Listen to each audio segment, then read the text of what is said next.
所、イスラエルで十数人、飛び火したレバノンでも1000人余りが犠牲になっています。高市首相は世界中に平和と繁栄をもたらせるのはドナルドだけだと言いました。トランプと高市が思うその世界にはイラン攻撃で殺された人々は含まれていないのです。イランの市民の生活インフラを攻撃しようとし、さらに次はキューバだと脅しています。今日本は同盟国として明確に批判せず、米国追従姿勢を徹底しています。私たちはガザ虐殺を推し進めるイスラエルの醜悪な戦争に米国を通じて加担しています。ありえない、ふざけた。憲法9条が防波堤となって自衛隊派遣をしていない状況ですが、自民党は改憲を死活的問題と掲げました。ありえない、ふざけんな。自民党の改憲案は基本的人権の尊重や国民主権や平和主義を損なうと何度も批判されています。少し話は変わりますが、私は学費値上げに反対し高等教育無償化を提言しています。自民党は改憲の一つの理由に教育無償化を掲げています。教育無償化をするには法律と予算で十分なのに、高市首相はこの間何を言いましたか。貸与型の奨学金の金利すらも上がっている現状で、借りる必要のない奨学金を借りるモラルハザードが起きると言いました。高市自民党は学生や家庭の生活困難を真剣には考えておらず、むしろそれを改憲のために政治的に利用しようとしているのではないでしょうか。そしてイランとの交渉、提案に聞く耳を持たない高市首相を率いるこの日本は喫緊の課題に直面しています。マスター不足の中で医療に供給が回らず、真っ先に34万人透析患者の命が危険にさらされ、石油由来の医療機器を作れず、近々医療をストップすると言われています。皆さんが今日ここに来たのは、自分の平和に生きる権利を、差別されない権利を脅かされていると感じているからではないでしょうか。そしてそれ以上にすでに危機にさらされている人々も被害者にも加害者にもなりたくないという声とともに連帯しましょう。いわゆる平和憲法と不平等な日米地位協定の下で圧倒的な基地負担を押し付けられてきた、主権を奪われてきた沖縄駐留の海兵隊がすでに中東に派遣されています。横須賀のイージス艦がトマホークを発射し、イラン攻撃に加わっています。佐世保の強襲揚陸艦が侵略作戦の要になりつつあります。戦争への道は差別と排外主義によって徐々に舗装されていきます。かつて日本人は関東大震災の中で政府によって意図的に流された朝鮮人が井戸に毒を入れた、暴動を起こしたというデマでを信じ、朝鮮人、中国人、日本人など約10日間で6000名とも1万名とも言われる人々を虐殺しました。私は昨日まで中国の南京大虐殺記念館と慰安婦跡地と慰安女の歴史博物館を見て回ってまいりました。夏には731部隊の罪状陳列館を見て、それぞれ言葉を失うような惨状を目撃しました。いずれも共通するのは、何々人だったら殺してもよいとか、悪いことをする外国人は懲らしめなければならないとか、〇〇人は強姦しても奪っても問題ないという骨の髄まで染み込んだ差別思想です。私たちは学業と研究の現場で中国人や韓国人の方たちと一緒に学んでいます。参議院選以降、ますます強まる差別と排外主義を背景に、留学生を狙い撃ちにした奨学金の解約や大幅な学費値上げが教育の現場を直撃しています。外国人であることがまるで現在であるようだと語った友人がいます。そして高市政権が力を入れている不法滞在者ゼロプランの下で難民申請が認められずに強制送還の副業にある友人がいます。いずれも今大学院生です。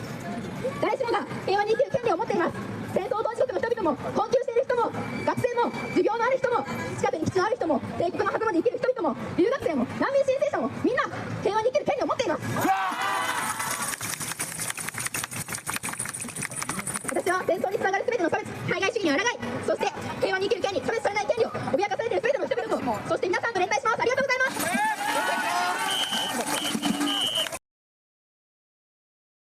チャンネル登録、高評価、メンバーシップへの加入よろしくお願いいたします。はい、皆様こんばんは、聞こえておりますでしょうか。遅くなってしまって申し訳ございません。カラスマ100です。皆様来ていただいてありがとうございます。ということで本日はイラン戦争続報、医療危機から命を救えナフサ危機と日米の迷走ということで、イラン戦争渦中のアメリカ、イスラエル、イランの話をした後、日本のニュースを取り上げます。その後、国内外のプロテスト運動について取り上げます。先ほどはですね、平和ヘイスの、金沢玲さんのスピーチを見ていただきました。戦争による残酷な描写、軍事的な話題、現在進行形の社会問題等々取り扱いますので、視聴にはご注意ください。あとからスマ配信中、緊張や集中で思わず笑ってしまうことがありますが、戦争の話題など深刻な話題を軽く扱ったりしているつもりはありませんので、ご了承願います。はい、ということでですね、すいません、皆様お待たせしました。申し訳ありませんでした。ということで、音花風花さん、ケイトさん、しょうがさん、ペタさん、きやみふさん、むよくさん、ゆうこさん、まやぴょんさん、まやえふさん、615さん、アブソリュートさん、サリーさん、うしおさん、コンカラスです。来ていただいてありがとうございます。今始まったところでございます。はい、すいません、ちょっと今言及できなかったんですけど、国際トランスジェンダー今日可視化の日ですね。はい。ということでですね、ありとあらゆるマイノリティの人たちがインターセクショナリティで繋がっていけばいいなと思っております。はい。そして、一応コンさんなのにメンタルやばいという方がいらっしゃいますが、ですね、本当、まあ今ね、いろいろひどい状況なんですけれども、まあ適当にというか、無理しないようにですね、やっぱりやっていきましょう。はい。そう。滅亡するときはですね、社会的弱者から、踏みにじられていくものなのでね、そう、全世界の国民が等しく恐怖と欠乏から免れ平和のうちに生存する権利を有することを確認しなきゃいけないんですよ。はい。ですね。いつせさん、こんからすです。トラスジェンダー可視化の日、ありがとうございます。ありがとうございます。ということでですね。本日の、まとめというかですね、いつも作ってるんですけれども、ウィンドウが出現しないな。なぜだろう。ちょっと待ってくださいね。なぜか、ウィンドウが、アプリケーションが出ないのですが、少々お待ちください。まあいいや。いろいろですね、ノートとか書いてたんですよ。なのでですね、後で、あれしようと思っていたんですが、やっと映った。失礼しました。今回に関しても Google ドキュメントにリンク集をまとめておりますので、参考リンクから、クリックしてみてください。あと、ノート書きました。オタクによる反戦デモへの誹謗中傷の記録ということで、先日ですね、28日に国会議事堂前でオタクによる反戦デモというイベントが行われました。ご参加された皆様、本当にお疲れ様でした。私は参加してないんですけれども、ちょっとね、あまりにもちょっと、その誹謗中傷がひどかったので、それについてまとめてみました。はい。私は参加者ではありませんし、もはやオタクと言えるかも微妙な存在ではあるのですが、さすがにちょっとひどいなと思ったので、はい、ヒマソラノンの人たちは反省してください。はい。あとですね、ディスコード、カラスマ100の羽休め喫茶、おかげさまでですね、34人もの人に加入していただいてます。マジでありがとうございます。ファンの方でですね、交流したいという方、ぜひとも、ディスコードに参加していただければと思います。あとですね、グッズなどの企画も考えておりまして、投票サイトで、今ですね、募集中でございますので、よければご意見のほどよろしくお願いいたします。はい、ということでですね。そうですね、昨日はパレスチナ土地の日でもありました。ありがとうございます。そうなんですよね。いや、ちょっとね、土地の日のデモも参加したかったんだけど、私都合でちょっと参加できなかったんですけど、連帯していきたいと思います。いや、だからですね、本当にね、今、石油危機なので、自分の身を守ることをですね、前提にちょっと、皆様ご活動いただければと思います。ひまそらなるを早く使われてほしいっていうですね、ですね、トランスジェンダー可視化の日といえばですね、まさかそんなことやる VTuber は存在しないと思うんですけど、エイプリルフールに LGBT ネタなどを投下する行為は絶対にやめてください。よろしくお願いいたしますということで、ちょっとツイッターにもですね、ブルースカイにも投稿したんですけれども、皆さんですね、どこぞのいつせさんの名作、動画を後でこれリンクに加えておきますけれども、名作動画を見てですね、いかにそういう、クイアベイティングとかが悪質な行為であるかということを勉強しましょう。はい。VTuber よ聞けということでですね、同性婚をエイプリルフールのネタなどにしないでください。はい。よろしくお願いします。ここに来てる人は誰もやらないと思うけど、はい。ノミネさんコンカラスです。来ていただいてありがとうございます。毎年のようにいるな。28、29に年の日連帯ありがとうございます。お疲れ様です。本当いつもありがとうございます。ですね。あと、そうですね。歯医者とかね、先にですね、傷病関係でですね、行ける方は行っておいた方がいいかなと思います。ですね、毎年エイプリルフールはなんか気が重いですね。なんででしょうね、ほんと。なんかなんでエイプリルフールで気が重くならなきゃいけないんでしょうね。基本楽しいイベントじゃないんですかね。理解できないっすね。はい。ということで、まあ理解に苦しむ存在の人々がたくさんいるのが日本社会であるんですが、はい、川から海までですね、パレスチナ解放、トランスジェンダー解放ということでやっていきたいと思います。糖尿病の当事者の方いらっしゃいますね。いや、本当にね、この、なんでしょうね。この危機をですね、乗り越えないとダメだし、まあ、それできないって言うんだったら、もう高市さん今すぐ辞任してください。本当に。必ずですね、辞任してください。でないとですね、あなた人殺しですよ。もう、まあ、すでにまあ、トランプに協力してる時点でかなり危ういラインなんですけれども、はい。ということでですね、ということで、ちょっと、進めて参りたく存じます。はい。まずはですね、伊沢さん、コンカラスです。いや、自業自得とかそういうことはないですよ。はい。病気はね、必ずなる人はなるものなので、糖尿病だからもし薬剤足りなくてなってことになったら、高市も放置したやつも知らん顔したやつも許せないということでですね、いや、本当やりきれない気持ちになってきますよね。はい。なので、まあ、ただ根源はですね、アメリカがバカな戦争を起こしたことです。まあ、バカってあんま言っちゃいけないんだけど、愚かとしか言いようがないと思います。ご紹介ありがとうございます。いえ、連帯していきましょう。いや、今年こそ本当にね、無事、エイプリルフールが過ぎてほしいですね。はい。ということですいません。ちょっと長く話しちゃいましたが、本題です。イラン戦争とアメリカの敗北についてちょっとお話ししていこうと思います。ちょっと動画流します。引き上げが強まる中、事態は収束へ向かうのか、それともエスカレーションを続けるのか。So we've had very good negotiations today with Iran,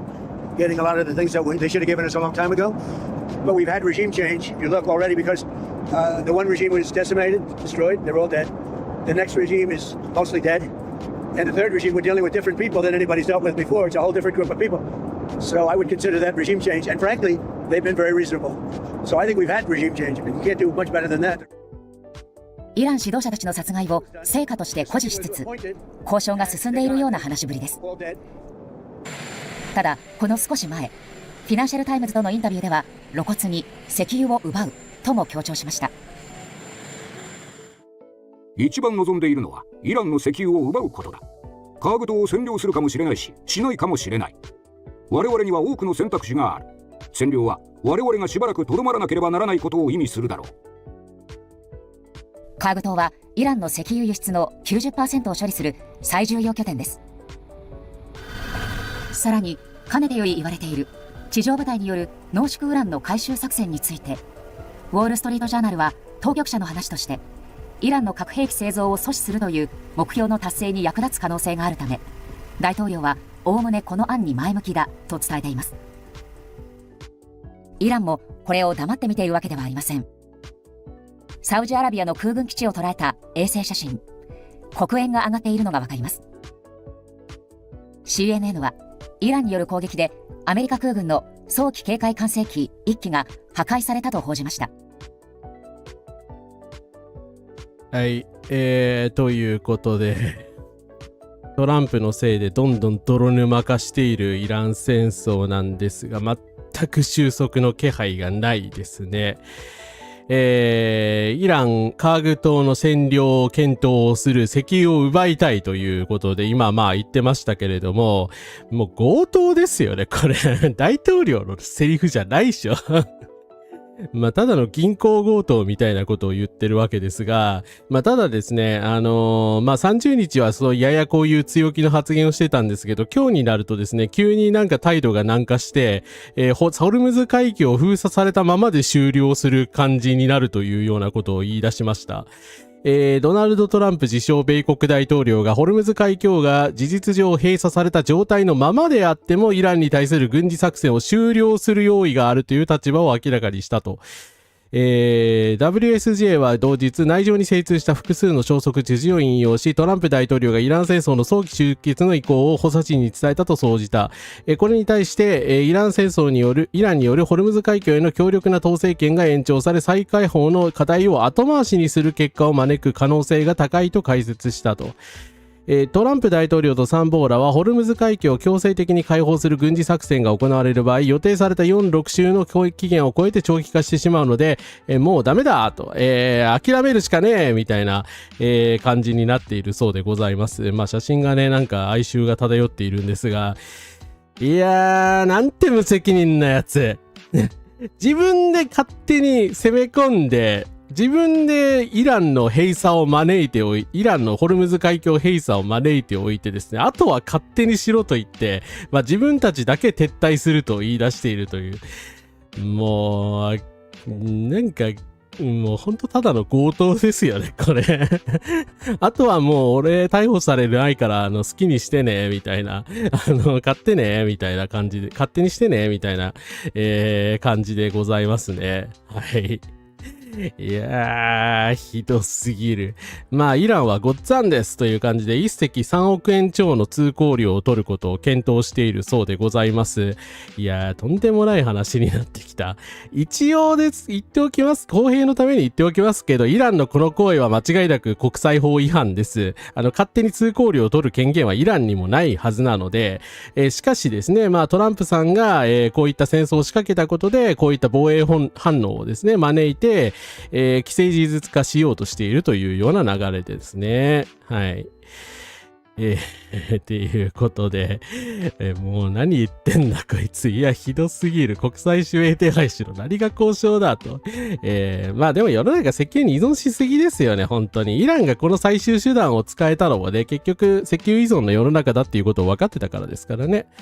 なんこの戦争犯罪者は修正一択でしょ。トランプの交渉って、実際に棍棒外交をやりたいらしいですよ。なんか自分はね、偉大なる大統領なのだみたいなことを言っているらしいです。今回取り上げませんが。まあ結局ベネズエラでもイランでも石油だったわけですよね、目当ては。まあ正直といえば正直なんですけど。エアフォースワンで会見するのはマール・アラーゴとワシントンの往復をしょっちゅうしてるっていうことなんですね。はい。まあそうだよね。自宅が遠いからな。本当に身の回りのものって石油由来ばかりですからね。クリーンエネルギーに舵を切っておけば依存率も下がってたかもしれないし、医療福祉での需要はそんなの待ってられないですね。いや、まあ責任持ってイランから海峡の解放を取り付けるよう無条件降伏しろよって。本当だよですよね。だからアメリカが無条件降伏してれば全て片付いた話なんですよ。いや、トランプ逮捕したらね、さすがに国際刑事裁判所でいいと思いますよ。イランだったらさすがに殺しちゃうかもしれないから。さすがにそれはひどいし、別にね、イランの人たちも納得すると思いますよ。別にハグ送りならええわって。ハマスも同じ見解ですけどね、からね、ネタニヤフを捕まえても別に俺たちに引き渡せとは彼ら言ってないので、はい。戦争犯罪者ですね。はい。いやー、石油依存はひどいんですけれども、そういう問題ではもはやなくなってきたって感じですね。道の海賊さん、カナフィシは混乱カラスです。トランプって政権末期にとんでもないことしそうですね。いやー、まだ1年しか経ってないですけどね、本当に。ということで、ただイランさんがどういうことをおっしゃってるかというと、別に彼らね、まあヤクザなんだけどヤクザではない、ただのヤクザではないので、まあ後でイランについては説明しますけど、もちろん悪どいことたくさんやってますよ、彼らは。ハメネイさんの時代からですね、もう死にましたけど、なので、決して正義の味方ではないということを、まあ前提に置いてればですね、なんと読売テレビですよ。読売テレビ、吉村さんとかを持ち上げていることで有名な読売テレビが、わざわざですね、ペーマンセアダット駐日大使に単独インタビューをしまして、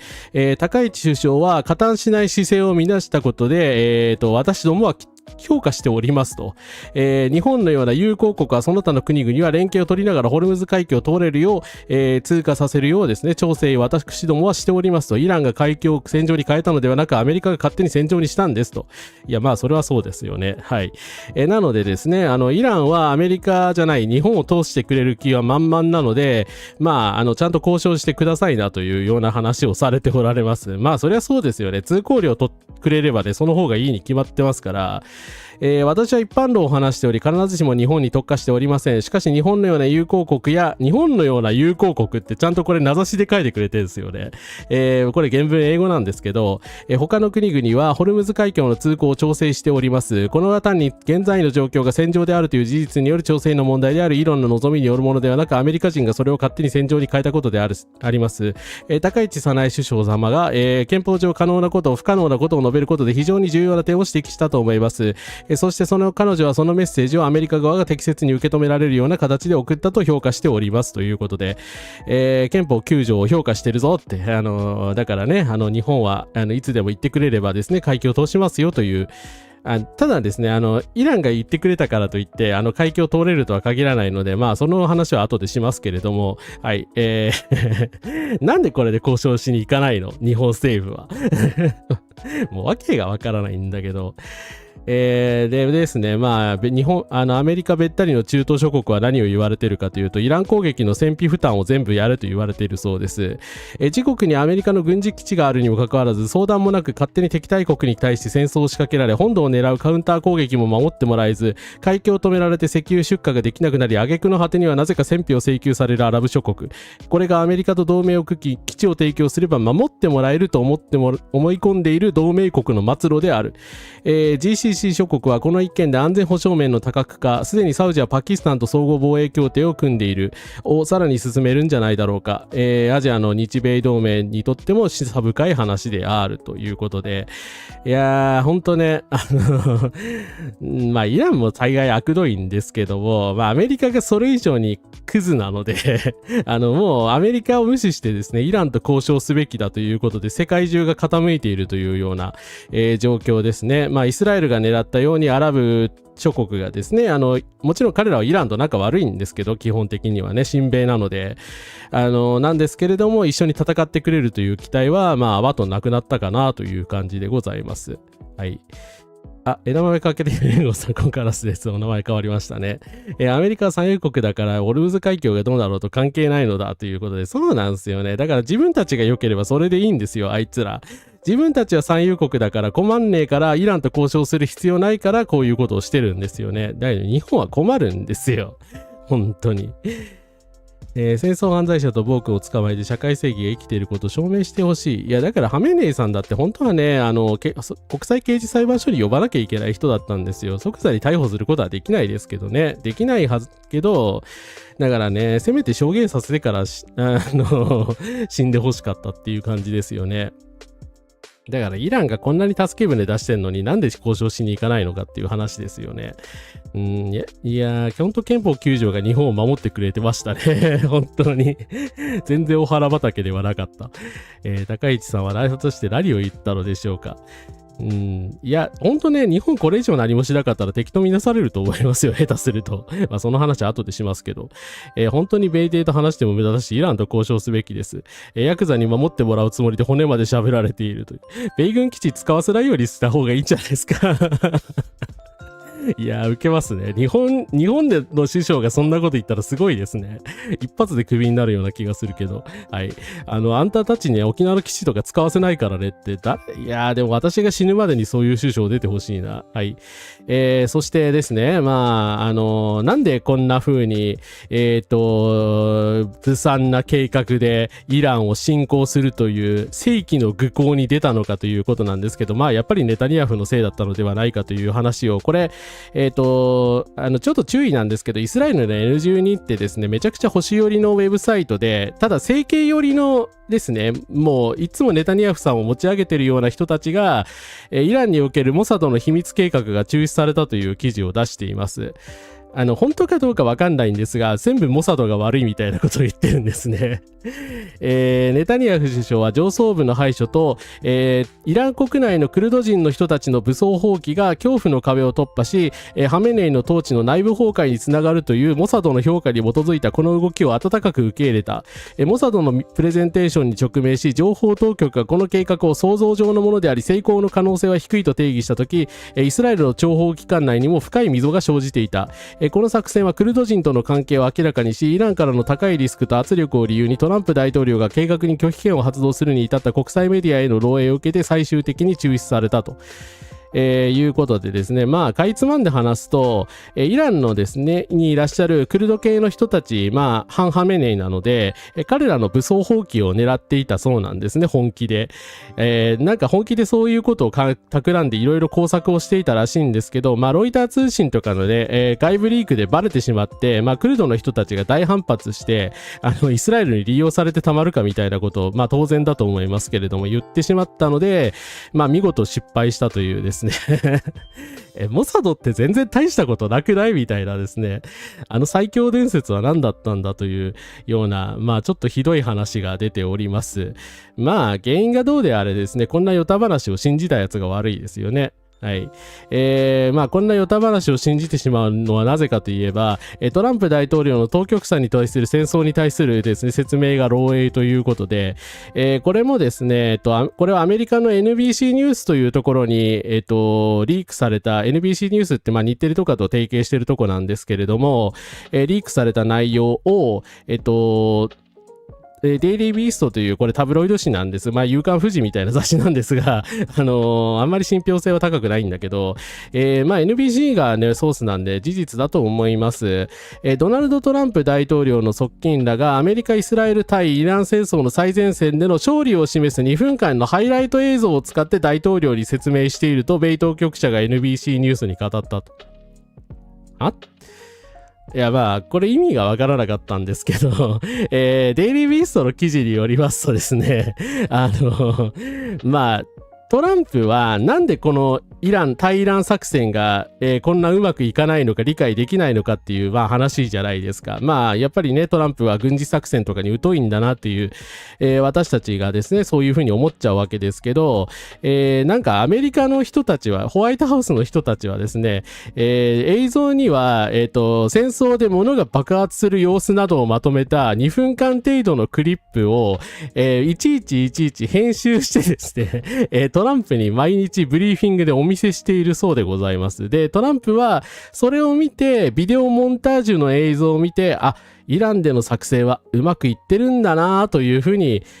まあ思ってると。なんだそれ。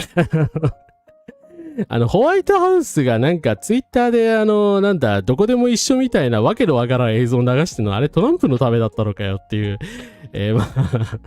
もう、まあ、乾いた笑いしか出ないような話なんですけど、まあ、トランプがですね、結局説明を聞くのを飽きてしまうので、まあ、こういった措置をしているのではないかと噂されているそうでございます。はい。ということで、ナミさんここからです。大本営発表。もう大本営よりひどいですよ、これ。編集したクリップをだって見せてるんですよ。なんだそりゃ。それはマスコミをフェイクニュース呼ばわりするよなっていう。はい。昭和天皇は非武装化した日本はアメリカの代わりに守ってもらおうと沖縄を差し出したけど、日本列島すら守ってくれなくなりましたね。うん。ひどい人の自己保身ぶり、本当にひどいですからね。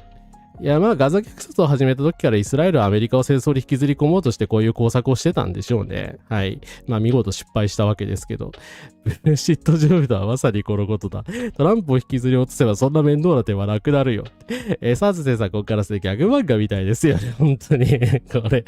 ひどすぎますよね。はい。まあさすがにね、まあデイリービーストなんで持ってると思う、表現を持っていると思います。さすがに2分間のクリップだけで満足して帰るということは、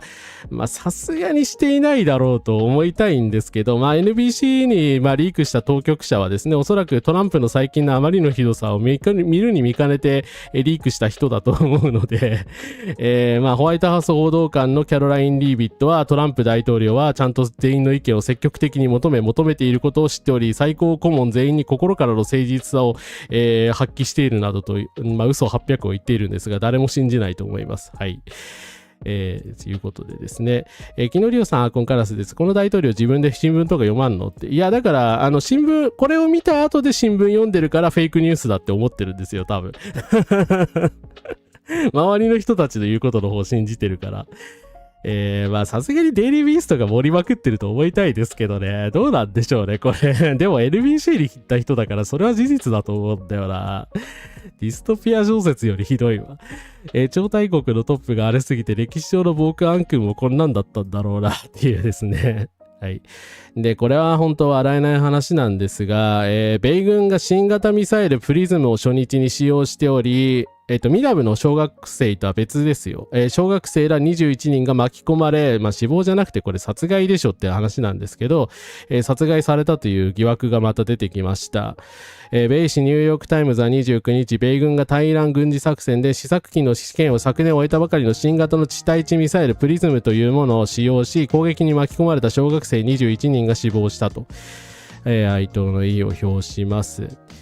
まだやってたんだっていう、なんかもう呆れて言葉も出ないですね。ミラブの小学校の爆撃、結局私イスラエルの仕業だとばっかり思ってたのにアメリカの誤爆だったじゃないですか。で、そのこと謝罪もしてないでしょ。で、謝罪もしてないにもかかわらず、同じ日にですよ、標的上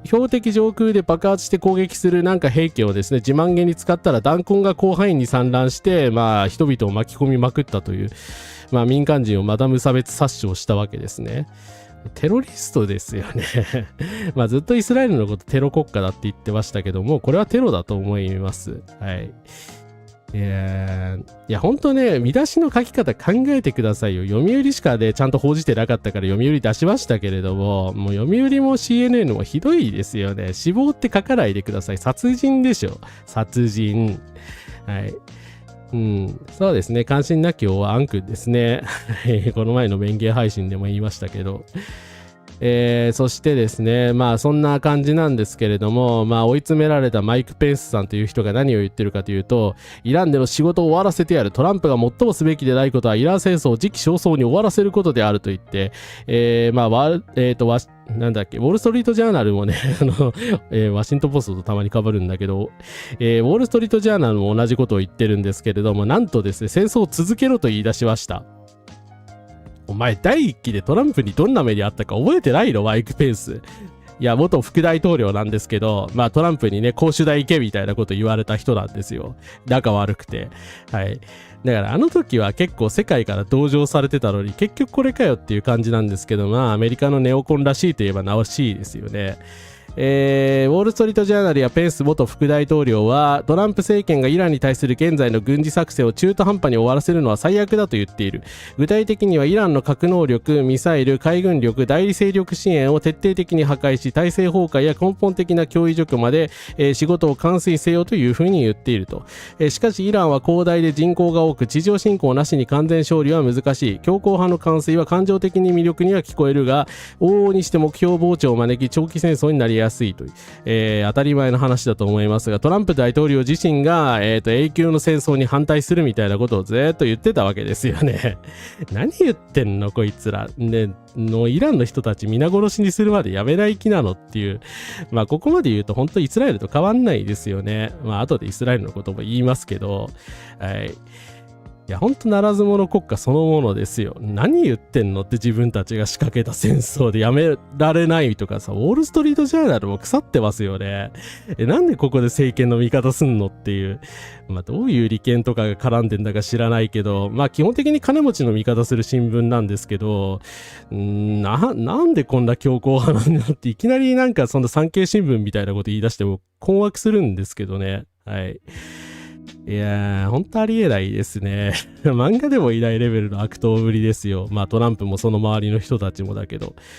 で、ただイランはですね、これ長いので読んでいただきたいんです。興味ある人は読んでほしいんですけど、フォーリンアフェアーズリポートによりますと、戦闘ではなく戦勝に勝利することを目的として、長期化を自ら望んでると。荒口外相とかもね、来るなら来てみろというふうにおっしゃってるので、荒口さんが言うぐらいだから本気で、来てほしいんだと思いますが、今ですね、イラン革命防衛隊は、特にですね、ハ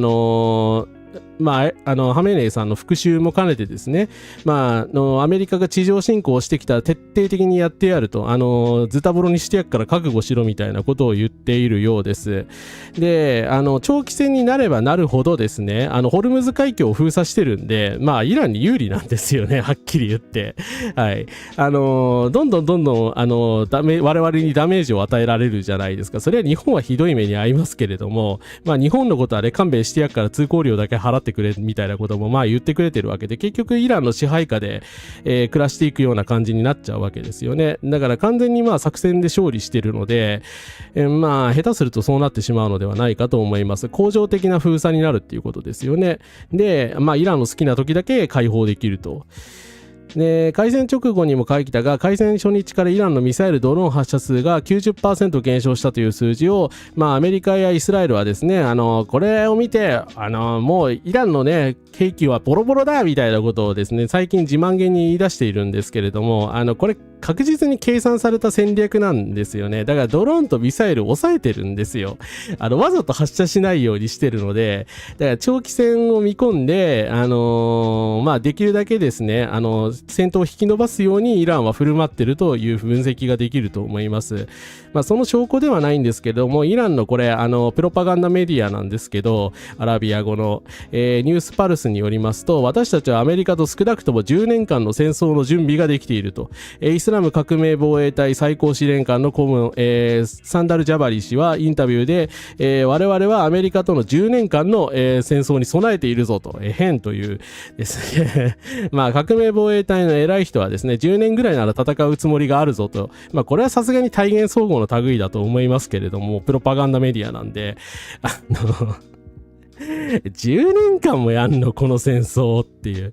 まあアメリカも日本も滅んでますよね、きっと。そんなことされたら。勘弁してくださいよという感じなんですが、まあイランの思うツボだということですね。はい。まあだからウォールストリートジャーナルも何したいんだか分かりませんよね。自分が滅びますよ、こんなことしてたら。で、風刺派という人たちもダメ押しで参戦しております。まあ、これはですね、まあ、イランの手下みたいな、まあ、勢力ではあるんですけれども、イエメンというところのですね、勢力でございまして、まあ、事実上イエメンを、支配している、勢力でございます。で、バベルマンデブ海峡というところをですね、牛耳っている人たちなんですよ。で、バベルマンデブ海峡って、ごめんなさい、地図、載っけるの忘れちゃったので、今ちょっと、あれしてみますが、バルエブマンデブ海峡とも言われますけれども、まあ、一言で見る、まあ、写真で見れば一目瞭然なんですが、ですね、ここですね、まあ、これだとちょっとわかりづらいかな。要は、紅海の対岸にある、ですね。ホルムズ海峡の対岸にある地域なんですよね。だから、これね、両方とも封鎖されるともう行き場がないんですよ。ちょっとこちらの図の方がわかりやすいかな。時事通信の図なんですけど、これがですね、こっちがホルムズ海峡です。で、こちらの、イエメンに接してとアフリカに接してるのが、アデン湾とバベルマンデブ海峡というところです。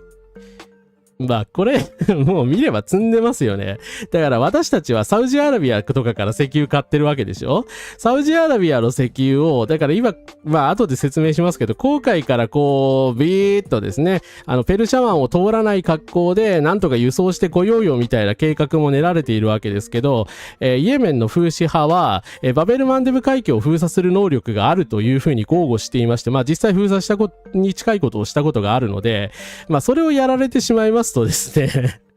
もはやイスラエル側から出てくしかないわけですよ。それだったらもうタンカーだって運べないよね、これ積んでますよね。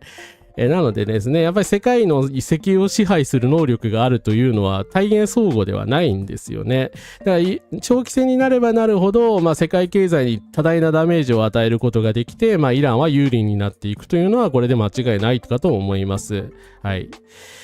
アドメキリオコさんこんばんは。来ていただいてありがとうございます。ジオンはあと10年戦えるっていう。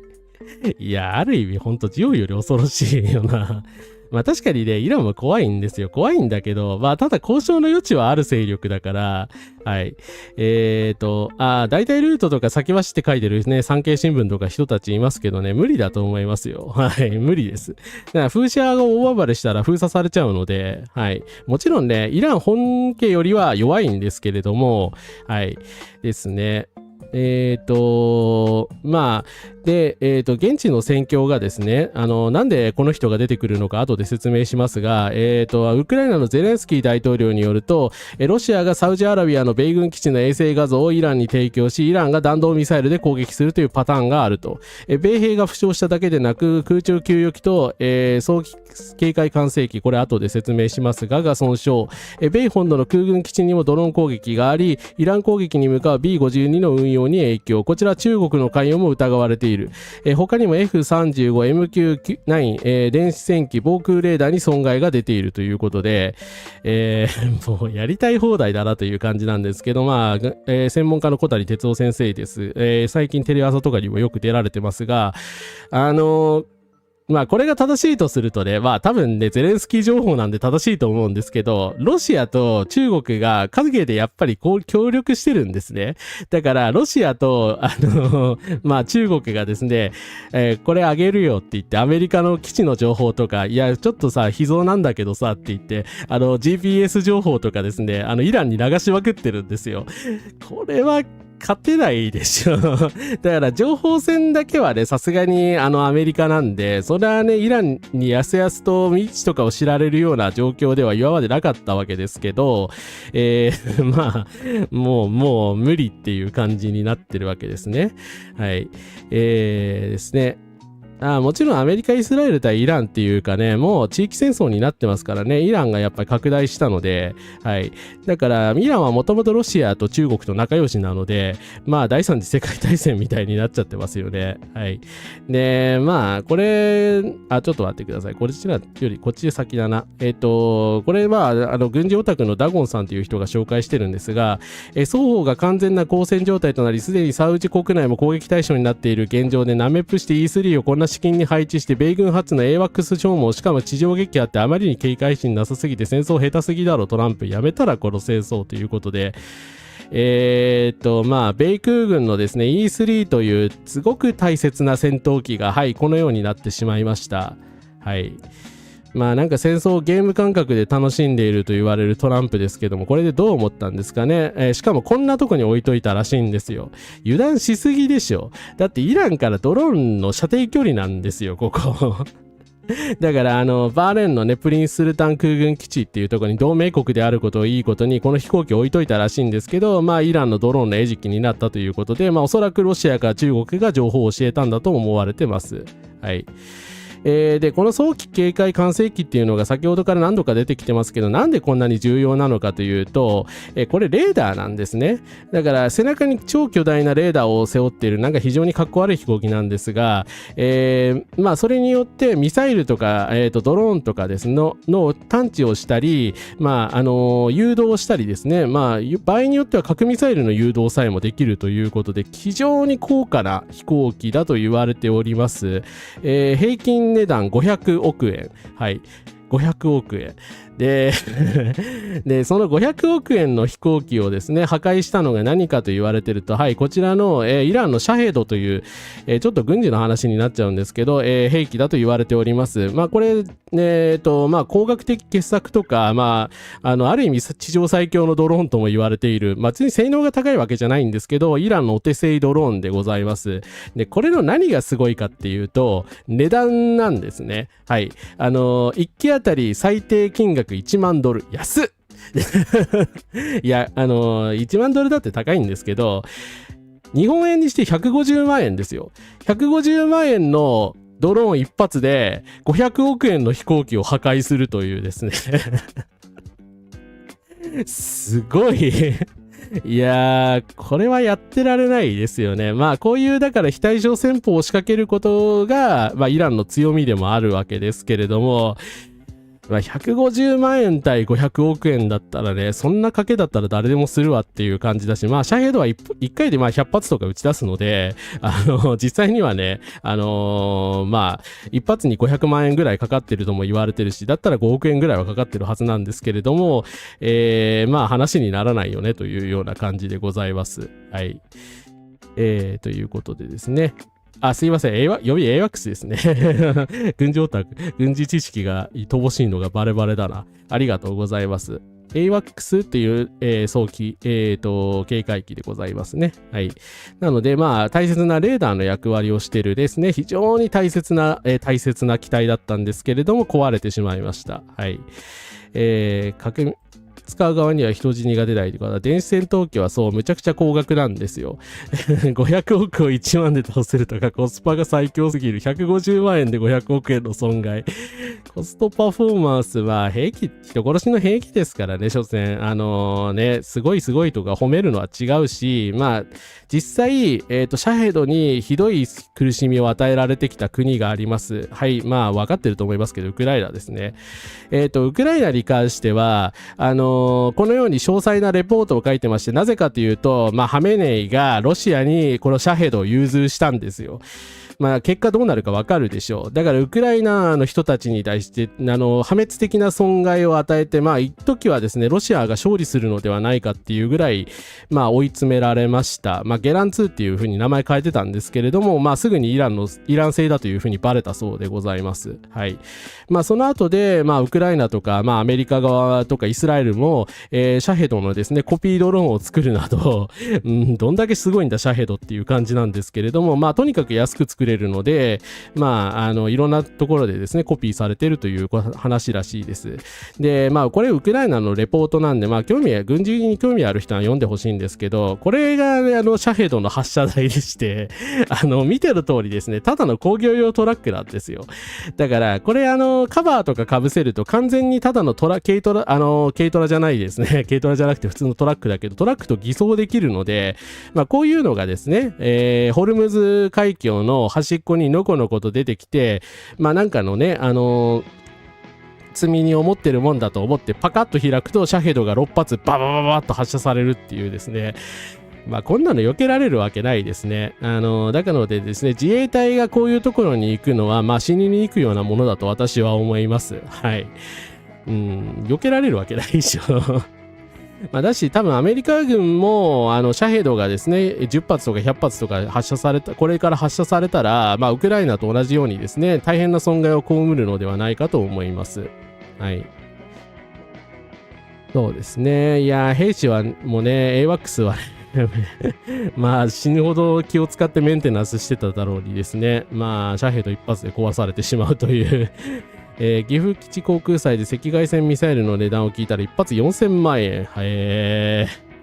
まあだからね、死の商人みたいな人たちはね、軍用兵器で儲けようという浅ましい発想を持っているので、めちゃくちゃ高いわけですよ。だけど、シャヘドってこれなんか日本のそういうゲーム機のね、部品とかを適当に組み合わせて作られてるらしいので、中身分解すると。だからね、めちゃくちゃ安いというですね、もちろんイランの作り方はもうおかしいんだけど、民生品を勝手に軍事利用しないでくださいという感じなんですが、とにかく安いのでですね、結局、貧者のミサイルというふうに言われております。そうですね、イランは、アメリカと戦わなきゃいけない。でもアメリカはあまりにも強すぎるし、自分たちはお金を持ってないので、まあできるだけ安くですね、こういう非対称戦の用の兵器を作るっていうことを、発想として兵器を運用しているそうですね。はい。本当に人命を奪う兵器には湯水のように金を注ぎ込み、人命を救う医療は2の次、3の次は許せませんね。はい。攻撃仕掛ける時点でイランの人たちの人権を何とも思ってないわけで断じて許されませんが、イランの軍事的能力も舐めてかかってますね。いや、ほんと舐めてかかってますよね。だから、全然、こういうウクライナのね、経験とかを生かしてないですよね。まあ、ちなみに最近だから、ウクライナってもうめちゃくちゃイランと仲悪くて、今回の件に関してもね、残念ながら、まあ、イランを一方的に非難してて、まあ、ホルムズ海峡関係ない国なんで、まあ、ロシアがね、好き勝手しないように、いろいろ、まあ、ドローンの対策とかをアメリカに協力して牽制してるようなんですけれども、まあその立場はともかくとしてまあアメリカがイランのことを舐めすぎてたのは確かだと思いますね。そうですね、 AK-49 とかに近いですよね、発想が。だからやっぱりゲリラ戦で使われるタイプの兵器なわけですよね。そう、貧乏な国がねガチで国防するためのね兵器なんですよね。最新鋭の超高精度兵器があれば俺たち最強ってまあ思ってたんでしょうね。まあおごりですよね。で、第82空挺師団を指揮した退役将校の人がなんかインタビューに答えて、あくまで個人的な意見だと思うんですけど、CNN で喋ったところによると、ペンタゴンにとってこれは絶対的な屈辱である。イランに7000人の兵士を送るのは完全なシノニムであると認めたと。1979年に同様の降下作戦を中止したことを明らかにし、その理由としてイラン軍によって完全に殺されることが分かっていたからだと、いうことでですね。だってホルムズ海峡にこれが無数に配置されてんだから、それはね、的になりに行くようなもんだと思います。はい。絶対アメリカ兵の人たちもね、死んでほしくはないし、別に恨みは私ないので、行くべきじゃないと思いますし、地上作戦なんて持ってるほかだと思います。はい。ですね。やっぱりカラシニコフみたいなもんなんですよね。いや、本当高いミサイル買ってるね、日本バカですよ。バカって言ったらあんま良くないけど、本当に、愚かにも程がある。だから、ね、安い兵器の方がね、コストパフォーマンス高いっていうことがもう証明されてるのに、わざわざね、ああいうオスプレイとか無駄なもん買ってるわけですよね。イランから見たら本当にね、あいつらアホだなって思ってるんじゃないですかね。そう、ウクライナはね、ロシアがゲランっていう名前に変わってるんですけど、使うシャヘドに散々苦しめられて、大変な民間人の被害が出てます。それはね、本当イランとハメネイが悪いです。悪いんですけれども、ただね、別に自ら手を下してたわけではないので、そこは注意が必要ですね。はい。枯れた技術のね、やっぱりね、うまく活かしてるんだと思いますね。東海防衛支局に長距離射程ミサイル配備するなって申し入れに行きましたが、12式対弾道誘導向上型って高そうでしたね。いや、なんか日本とミサイル高いものばっかり買ってますよね。ほんと無駄だと思うんだけど。はい。ね。そしてそういったね、さすがにアメリカ、イスラエルらの行いにですね、ぶち切れ出した人がいますので、ちょっと紹介しますが、神は戦争を起こす指導者の祈りを拒絶すると、ローマ教皇が異例の発言をしました。29日、ローマ教皇レオ14世は戦争をはじめ血にまみれた手を持つ指導者たちの祈りが神に拒絶されると述べました。教皇は復活祭前の聖週間と始まりとなるサンピエトロ広場で行った講話で、イラン戦争を残虐極まりない行為であると非難し、イエス・キリストはいかなる戦争の正当化にも利用することはできないと言明しました。これは我々の神平和の王イエスであり、イエスは戦争を拒絶される。誰も戦争の正当化にイエスを利用することはできない。戦争を起こす者たちの祈りを聞き入れず拒絶し、たとえあなた方が多くの祈りを捧げても私は聞かない。あなた方の手には血にまみれているからだと言われるであろうと、聖書の一節に言及しつつ、説教したそうでございます。ピート・ヘグセスとかはね、聖書とかを今回の攻撃の正当化に使っているということですので、そりゃ怒るだろうなという話ですよね。ただ、ローマ教皇がここまで怒るには理由がありまして、はい、理由はイスラエルですね。なのでちょっと最後イスラエルの話して終わりにしたいと思うんですが、イスラエルがですね、カトリック教会の重要ミサを阻止しました。これなんでこんなことしたのかっていう話なんですけれども、イエス・キリストの墓があるエルサレム旧市街の聖墳墓教会というところで、カトリック教会のピッツァバッラ・エルサレム大司教が、この日執り行う予定だったミサを、イスラエルが当局が中止させました。エルサレムラテン総大司教区によると、エルサレム総大司教とフランシスコ・イエルボ氏が、聖墳墓教会に入ろうとしたところ、イスラエルの警察が立ち入りを阻止し、警察は理由としてイランをめぐる中東情勢の悪化による治安上の懸念を挙げたと。イランに大量の報復のミサイルとか、さっきのね、シャヘドドローンとか撃ち込まれてる状況なので、危ないですよみたいな、気持ちだったらしいんですけれども、キリスト教のエルサレムでのしかも式典ですよって邪魔していいと思ってんのこれをっていうか根回しもしないでいきなり警察に止めさせたのっていうですね。イスラエルの傲慢さがよくわかるエピソードだなと思うんですけど、それカトリックの人たち怒りますよね。はい。当然ですけど、ガザでもね、キリスト教徒を虐殺したりしているのでですね、世界中のキリスト教徒から、今イスラエル嫌われているわけですが、イスラエルに、当然ですけどもね、イスラエルにもね、たくさんキリスト教徒の方は住んでらっしゃるので、こういうね、宗教差別的なことはいい加減にしてほしいと思います。はい。いや、レオ14世、これ保守派なんですけどね、彼ね。基本的に保守的な思想の人なので、ただね、本当ガザ虐殺にはですね、最初から本当にマジ切れしてくれているのでですね、そこは感謝しております。別に私、教会の権威を、支持しているわけではないのですけれども、はい。そう、福音派はね、ハルマゲドンみたいな理由でね、肯定してるのとんでもない話ですよね。聖書の誤解釈にも程があるでしょう。はい。そう、レオ教皇はアメリカ出身なんですよね。うん。だからね、ネタニヤフを戦争犯罪者として逮捕しないから結局こういうことになるんですよね。そう。ユダヤ教徒がキリスト教の活動を妨害する。いや、だからそういうことするから言われるんですよね。だからね、別にユダヤ教とね、今回の件関係ないので、そこはね、注意しておいた方がいいと思いますけれども、本当にユダヤ教徒の人たちにとって迷惑な話だと思いますよね。はい。まあなんでこうなるのかっていうのは、やっぱイスラエルの傲慢さが原因ですよね。まあ、ただですね、ローマ教皇まで言ったことでですね、この方もメッセージを出す事態になられまして、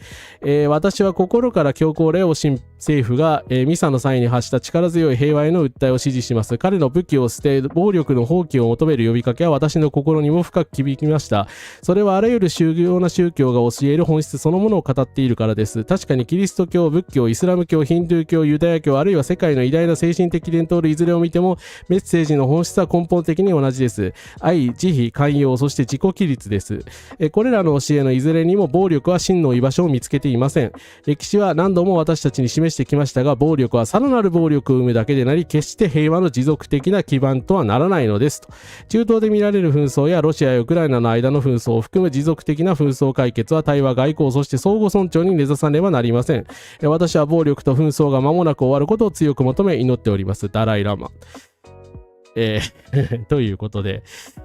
なんか右翼のね、アメリカへ支持してた人は本当反省してください。マジで。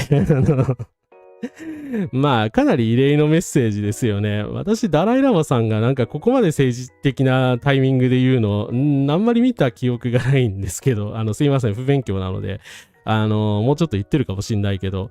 いや、ちょっとびっくりしましたね。はい。ということで、ダライラマとですね、レオ14世教皇から同時に、非難されるという、まあ、世界の大統領史上、アメリカ大統領史上初ではないかという、まあ、ちょっと事態に、ドナルド・トランプは陥ってるわけですね。まあ、どう言い訳するんでしょうね、これを。はい。としてですね、まあ宗教者としては普通の行動なんですけどね、これがすごいと思われてしまう世の中が間違ってますよね。はい。自己規律がないやつらおやすみ。キャミさんおやすみなさいませ。お疲れ様でございます。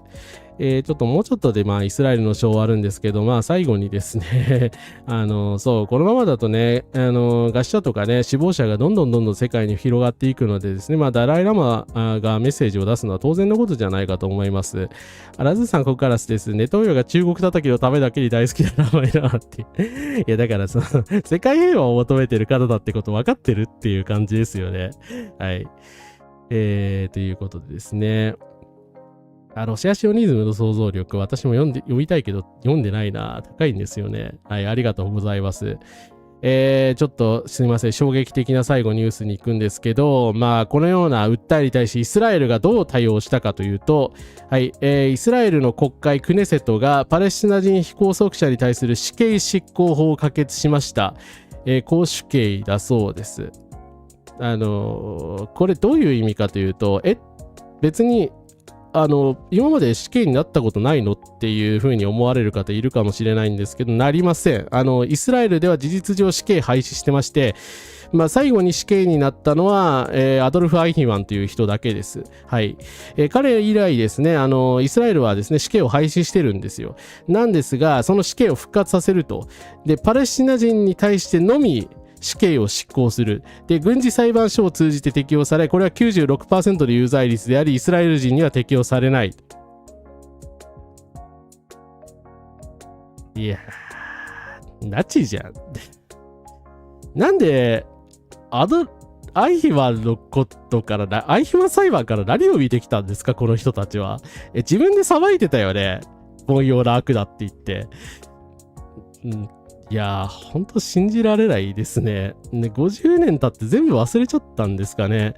即座に国連が声明を出しまして、イスラエルは本日国会で可決された差別的死刑法を直ちに廃止する必要があります。国際法に基づくイスラエルの義務に違反しています。国連はあらゆる状況下で死刑に反対しています。この新法の実施は国際法が定める残虐で非人道的また品位を傷つける懲罰の禁止に違反するでしょう。さらにこの法律は人種分離とアパルトヘイトの禁止に違反するイスラエルの状況を一層固定化するものであり、清涼請願及びイスラエル内のパレスチナ人にのみ適用され、彼らはしばしば不公正な裁判の後に有罪判決を受けています。はい。なのでですね、当然ですが国際的な激しい非難を浴びていますが、ネタニヤフはどこぞ知らんというような感じですね。イスラエルは、1954年に通常の殺人罪に対する死刑を廃止、その後民間人法廷の、死刑判決を受けて執行されたのは1962年のアドルフ・アイヒマンだけです。ネタニヤフ首相と連携する極右勢力が主導していた今回の法案には、判決から90日以内に死刑を執行することを求める規定が含まれ、一定条件の下での死刑の執行の延期が認められるが、恩赦を受ける権利はない。ただ死刑の代わりに終身刑を課す選択肢は一応設けられているが、極右のベングビールというですね、ウルトラ、シオニストの人が、本日は殺された人々にとって正義の日であり、敵にとっては抑止の日であり、テロを選べば誰でも死を選ぶことになるみたいなことをほざいているんですけれども、ベングビールってそもそも極右テロリストなんですよね。極右思想を報じて逮捕されたことがある人なんで、お前らやろというしかないですね。いや、私だってさ、ネタニヤフをだから死刑にしろとまでは言ってないですよ。そこまで、私でさえそこまで言ってないのに、こいつら何なんですか、マジで。もう、どうかしてますね。完全にネオナチ国家だと思います。はい。ということでですね、もう差別とかで言い表せないほど邪悪ですよね。アパパさんコンカラスです。日本政府は世界の潮流をなぜ逆行するのだろうか。いや、でも本当イスラエルみたいになりたいのかなとしか思えないですよね。高市さんの振る舞い見てると。こういう国になるんですけど、いいんですかね。いや、ナチですよね、ナチ。いや、本当ね、何としてでも撤回させなきゃダメですよね。いやー、でもやっぱりイスラエルって憲法ない国なんですよ。だからやっぱり9条みたいな憲法を作っておくのは大事なんだなと思いますよね。シオニストといえば最近反省を揶揄してた漫画が、有名なね、シオニスト漫画家の人いましたよね。あの人日本人なんですけどね。いや、別に国籍とかルーツは関係ないけど。そう、ベングビール乾杯してましたからね。いや、最悪ですね、あいつ、ほんと。私はイスラエルの石井貴明と呼んでいるんですけど、ですね。ただですね、こういう、だから、なんでイラン戦争に反対するということは、イスラエルを止めなきゃいけないということなんですよ。当たり前じゃないですか。ネタニヤフは、とにかく自分たちの野望、大イスラエル帝国を作るという野望の邪魔になる者たちが、気に入らなくて仕方がないんですよ。だから追い出すか死んでほしいっていう。だからそういうメッセージをずっと発してるじゃないですか。だってこれだって25年の8月の絵なんですけれども、大イスラエルについてですね、ネタニヤフ自分で説明してるんですよ。ヨルダン川、ガザ、レバノン、シリア、エジプト、ヨルダンをですね、手中に入れると。サウジアラビアの一部も、サウジは今親米国家だから入れないのかなと思いますけど、この辺一帯をですね、すべて大イスラエル帝国にすると。で、イランはその敵対国だから邪魔だから何が何でも潰したいっていうことを去年からずっと言ってるんですよ、少なくとも。っていうかみんなの話聞いてたでしょ。聖書に基づくとね、イスラエルの面積はこれぐらいあるはずだというのが、彼らの主張なんですけど、いい加減にせえやって話ですよね。ここに住んでる人たちはどうなるんですか。だからこういうことを平然と主張するナチスみたいなのをですね野放しにしておいたら当然こういう結果になるんですよ。はい。なのでですね、ネタニヤフとその連なる連中をですね一刻も早く逮捕しなきゃいけないと思います。はい。いや、ほんと吐き気がしますよね。だからね、帝国主義そのものなんですよ。だから宗教何にも関係ないでしょ。ただ、広い領地が欲しいってもうただ自分でそう言ってるだけですからね。だってこれ25年8月の映像ですからね。別に大昔にちょっと口走ったことがあるとかそういうレベルの問題じゃないですから。アラブの国家安全保障はですね、我々が決めるんだみたいなことを、テレビで言ったんですよ、ネタニヤフは。はい。だからね、神谷さんはね、幕屋出身っていうわけではないですよ。付き合ってただけですね。はい、彼は。どちらかというとね、国民民主党のシンバの方が付き合い深いと思います。はい。シオニストは全員ろくでもないですが。で、最後にね、ちょっとイスラエルの今、直接的な被害に遭っているレバノンなんですけど、レバノンの南部で国連の要員の方が亡くなりました。哀悼の意を表します。で、ここもまたロイター死亡って書いてるんだけど、殺人ですからね。インドネシア国籍の、国連職員の方が亡くなったそうです。で、謎の飛来物が国連レバノン暫定軍ですからね。シーズボラじゃないですからね。国連レバノン暫定軍に向けて飛来し、死亡したということなんですけれども、どう考えてもイスラエルの仕業でしょう。イスラエル以外誰がね、ロケット砲を飛ばすんですか、国連に向かって。ヒズボラはね、さすがにやってないですからね。はい。誤爆の可能性もあるし、イスラエルの仕業だとね、決めつけられたわけではないので、そこは注意が必要なんですけれども、死亡はないですよね。はい。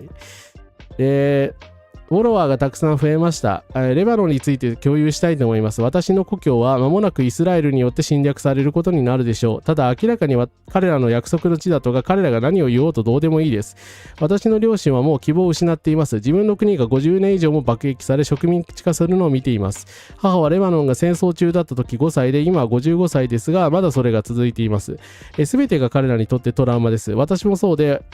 両親が私の目の前で文字通り爆撃される夢を見てしまうほどです。イスラエルはテロ国家です。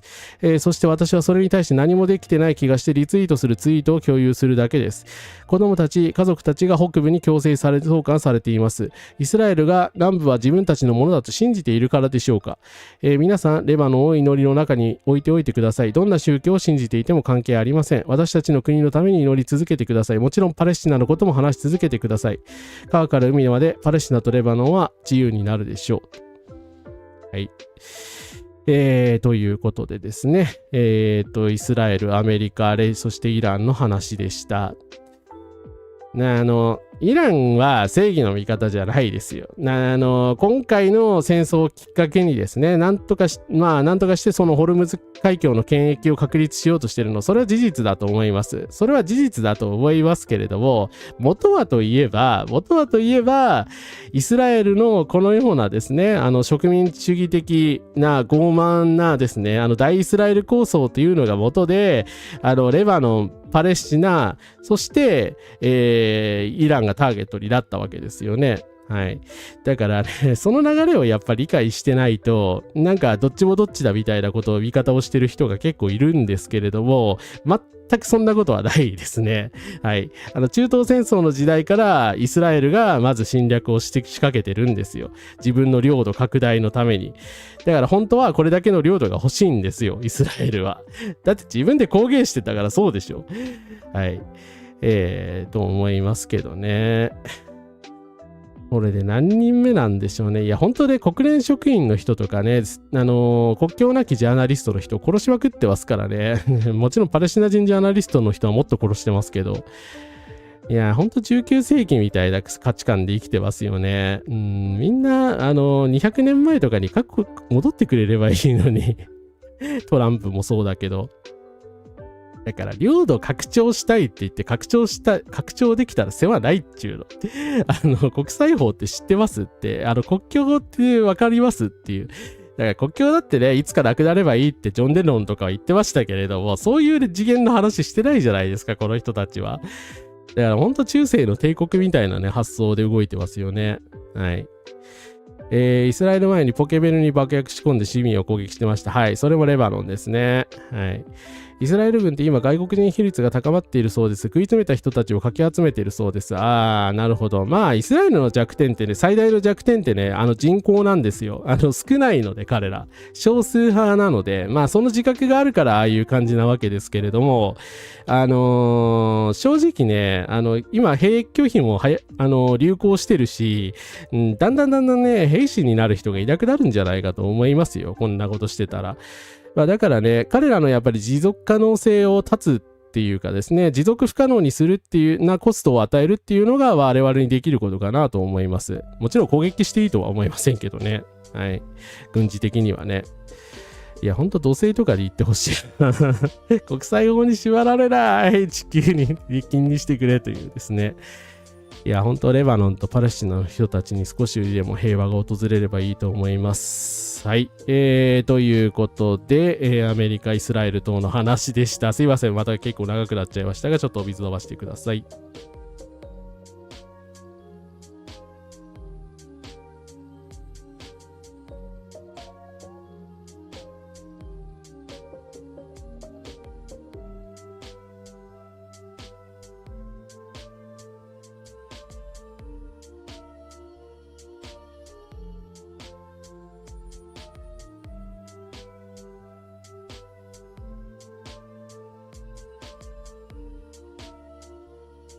はい、失礼しました。まゆちさん、コンカラスです。79年に反米になって以降、長い間経済制裁を受けてました。そうですね。シャヘドはね、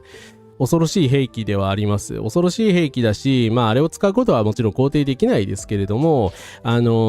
彼らなりにね、やっぱり安くドローンとか超兵器を作らなきゃいけないというふうに工夫して、作り上げたものだっていうことですよね。だから日本製のね、プレステじゃないけど、ゲーム機とかの電子回路とかも利用してるらしいんですよね。それは正直あんまり気分のいいものではないですけれども、ただね、そういう風にさせてんのは、アメリカの経済制裁がきっかけだということは覚えておいた方がいいかもしれないですね。はい。もう世の中ひどすぎて暴言しか出ない。いや、気持ちはわかります。いやー、ほんとね。本当に。私も笑っちゃってるような感じがしてますけれども、やっぱりその心理的防御反応だと思うんですよね。もう罵声しかもう出てこないから。いやー、なんでネタニヤフが逮捕されないんでしょうね。はい。ただですね、ただ私たちの生活にはですね、目の前にあるちょっと重大な問題がございます。もちろんね、戦争自体も重大問題なんですけれども、はい。ということで、日本の高市政権とナフザ危機の話をしたいと思います。ちょっと映像流れますのでご注意ください。グロテスクなものとかではございません。そもそもナフサって何っていうところからなんですけれども、一言で言うとですね、化学品の様々な化学品を作る原料の大元というふうに考えていただければいいと思います。原料の原料みたいな感じですか？はい、そうです。今図が出てるんですけれども、ナフサ、原油を高熱で分離していくんですね。でこうやって出てくる中のナフサというのがありまして、これは原油から分離すると、ざっくり 10% ぐらい出来上がる。はい。で、そこからですね、さらにそれを高熱と高圧高熱化で分離していくと、エチレンとかですね、プロピレンとかブタジエンとかですね、多分ほとんどの方が聞いたことのないものに分かれていくんですね。でナフサが先ほど、原料の大元と言いましたけれども、その次の2段階目が、エチレンとかですね、そういったものになって、ここからさらにいろんな性質によって分けられていって、様々なもう身近な製品に使われていく。多分ですね、そのナフサから作られたものをですね、使ってない日本人っていうのは、もう全く絶対ないですね。これはもう 100% 断言できると思います。もう自動車、食品のパックとかライトフィルムもそうですし、車のタイヤ、あと化粧品とかですね、歯磨き粉とかも多分使われてると思いますね。もうありとあらゆるものです。いろんなところで使われているナフサ、大体ね皆さん想像できたかと思いますが、さあ2つ目はなぜナフサ危機と言われているんでしょうか。日本に原油を持ってきて、それを石油会社が生成してナフサにして使っているケースと、主に中東でですね、原油からナフサが作られて、それを持ってきてそれを使っているケースっていうのがあるんですね。いずれにしろその大半をですね、ホルムズ海峡を通過してくるので、そこが止まってしまうと、時間とともに使えるものがなくなってくるっていうのが今の危機の大元です。はい、こちらの図が出ていますが、日本で生成したナフサというのがありますけど、これは何ですか？はい、日本製のナフサ、大元はもちろん中東が大半ですけれども、日本製のナフサとして日本の化学メーカーが使っているものが 40% あります。では残りの6割というのは、ナフサの形で輸入をされていますと。はい、ということでちょっと2分ぐらい見ていただきたんですが、ナフサ危機で生活に必要な製品が価格高騰する恐れということで、東洋経済オンラインさんがですね、分かりやすくちょっと解説する動画を出してくれているので、興味ある人は全編見てみてください。非常に分かりやすいです。ナフサっていうのはですね、だからガソリンと同じようには石油精製製品なんですけれども、あまりね、馴染みがないものなんですが、プラスチックの原料なんですね。なので、まあ原油の9割超が中東産であるところ、40% を日本製で生成していると。で、ナフサとして直接中東から輸入してるのが 60% っていうことで、まあ実質 90% 以上、まあ中東産なわけですよね。はい。だから、もう、中東のホルムズ海峡から来なくなったら、供給が途絶えるんですよね。はい。で、まあ、高市さんなんですけど、透析手術用の品目安定供給を図る体制立ち上げたと高市さんが SNSX に投稿しました。なんで X に投稿すんだよっていう話なんですが、高市早苗首相は29日夕方、中東情勢の緊迫化を受けた石油や関連製品の国内供給について政府の対応状況を自身のソーシャルメディアで説明した。石油派製品のナフサを原料とする人工透析用チューブなどの透析回路や手術用の廃液容器について安定供給を図る体制を立ち上げたとし、直ちに供給が滞ることはないと冷静な対応を呼びかけた。高市首相は備蓄から放出した石油が一部のバス、フェリー、トラック事業や工場、農業、漁業向け燃料に十分行き渡っていない例があるとして他の流通経路からの融通を支援していると説明。価格の高騰が見られるナフサについては国産品の確保を進める一方、輸入品は中東依存を減らすため他国からの調達に切り替えるよう取り組んでいるとした。ただ、アジアで生産し日本に輸入している個別の製品については各国における原料不足により長期的な供給に懸念が生じていると、事実上認めたということですね。なんでこんな大事な話を SNS で言うんっていう感じなんですけれども、今までナフサに対して何の手も打ってないんじゃないかっていう、ことを言われてたわけなんですけれども、事実上ですね、長期的な供給に懸念が生じてますよっていうことを認めてしまったわけですね。透析患者34万人の命だけが見捨てられるようなことが言われてますけど違います。緊急医療現場も手術現場も滞るということは生まれてすぐの新生児の治療すらできなくなる可能性もあり、そんな日本に未来なんてあるんでしょうか。社会を動かせば仕事で事故に遭う人もいて、そんな日本中のみんなが危機的状況に陥るという話ですということで、医療クライシスが起こるのではないかというふうに真剣な懸念が、出ております。ホルムズ海峡の封鎖で医療用器具が値上げラッシュ、資材がなくなったら診療行為もできない。米国とイスラエルによる不当なイラン侵略をめぐり、ホルムズ海峡の事実上封鎖が続く中、石油製品の価格高騰や供給不安の影響が医療の現場に及び始めました。紛争が長期化すれば人工透析をはじめ患者の診療や治療で使われるプラスチック製の医療資材が不足し、命に関わる深刻な事態が生じる恐れが否定できない。ということで、点滴に使うプラスチックチューブがすでに2倍程度の値上げになっていたり、ですね、医療関連の資材がですね、次々と高騰化し、もう事実上ですね、用意できなくなるのではないかと、医療機関が潰れてしまうのではないかというような懸念が出ております。いや、これは本当にだから、深刻も深刻。日本の、だから人の、ね、暮らしてる人の生命に直接関わる話ですから、今すぐですね、対応して、というかもう、ホルムズ海峡を閉鎖した時点でですね、全力で対応してなきゃおかしい話なんですけど、なんか、今更ですね、長期的供給に懸念みたいなことを言い出しているので、おい大丈夫なのかってマジでやばいんじゃないのかというのが、ちょっと SNS では煽り気味のものも見受けられるんですけれども、そういったですね、動画であるとか SNS の書き込みであるとかが、大量に出てきているという状況でございます。はい。ということでですね、いやほんと会見開いて発表しろっていうね、だからトゥルースソーシャルですよね、本当に。高市さんにとってのトゥルースソーシャルになってるんですよ。トランプがやってる SNS がトゥルースソーシャルって言うんですけど、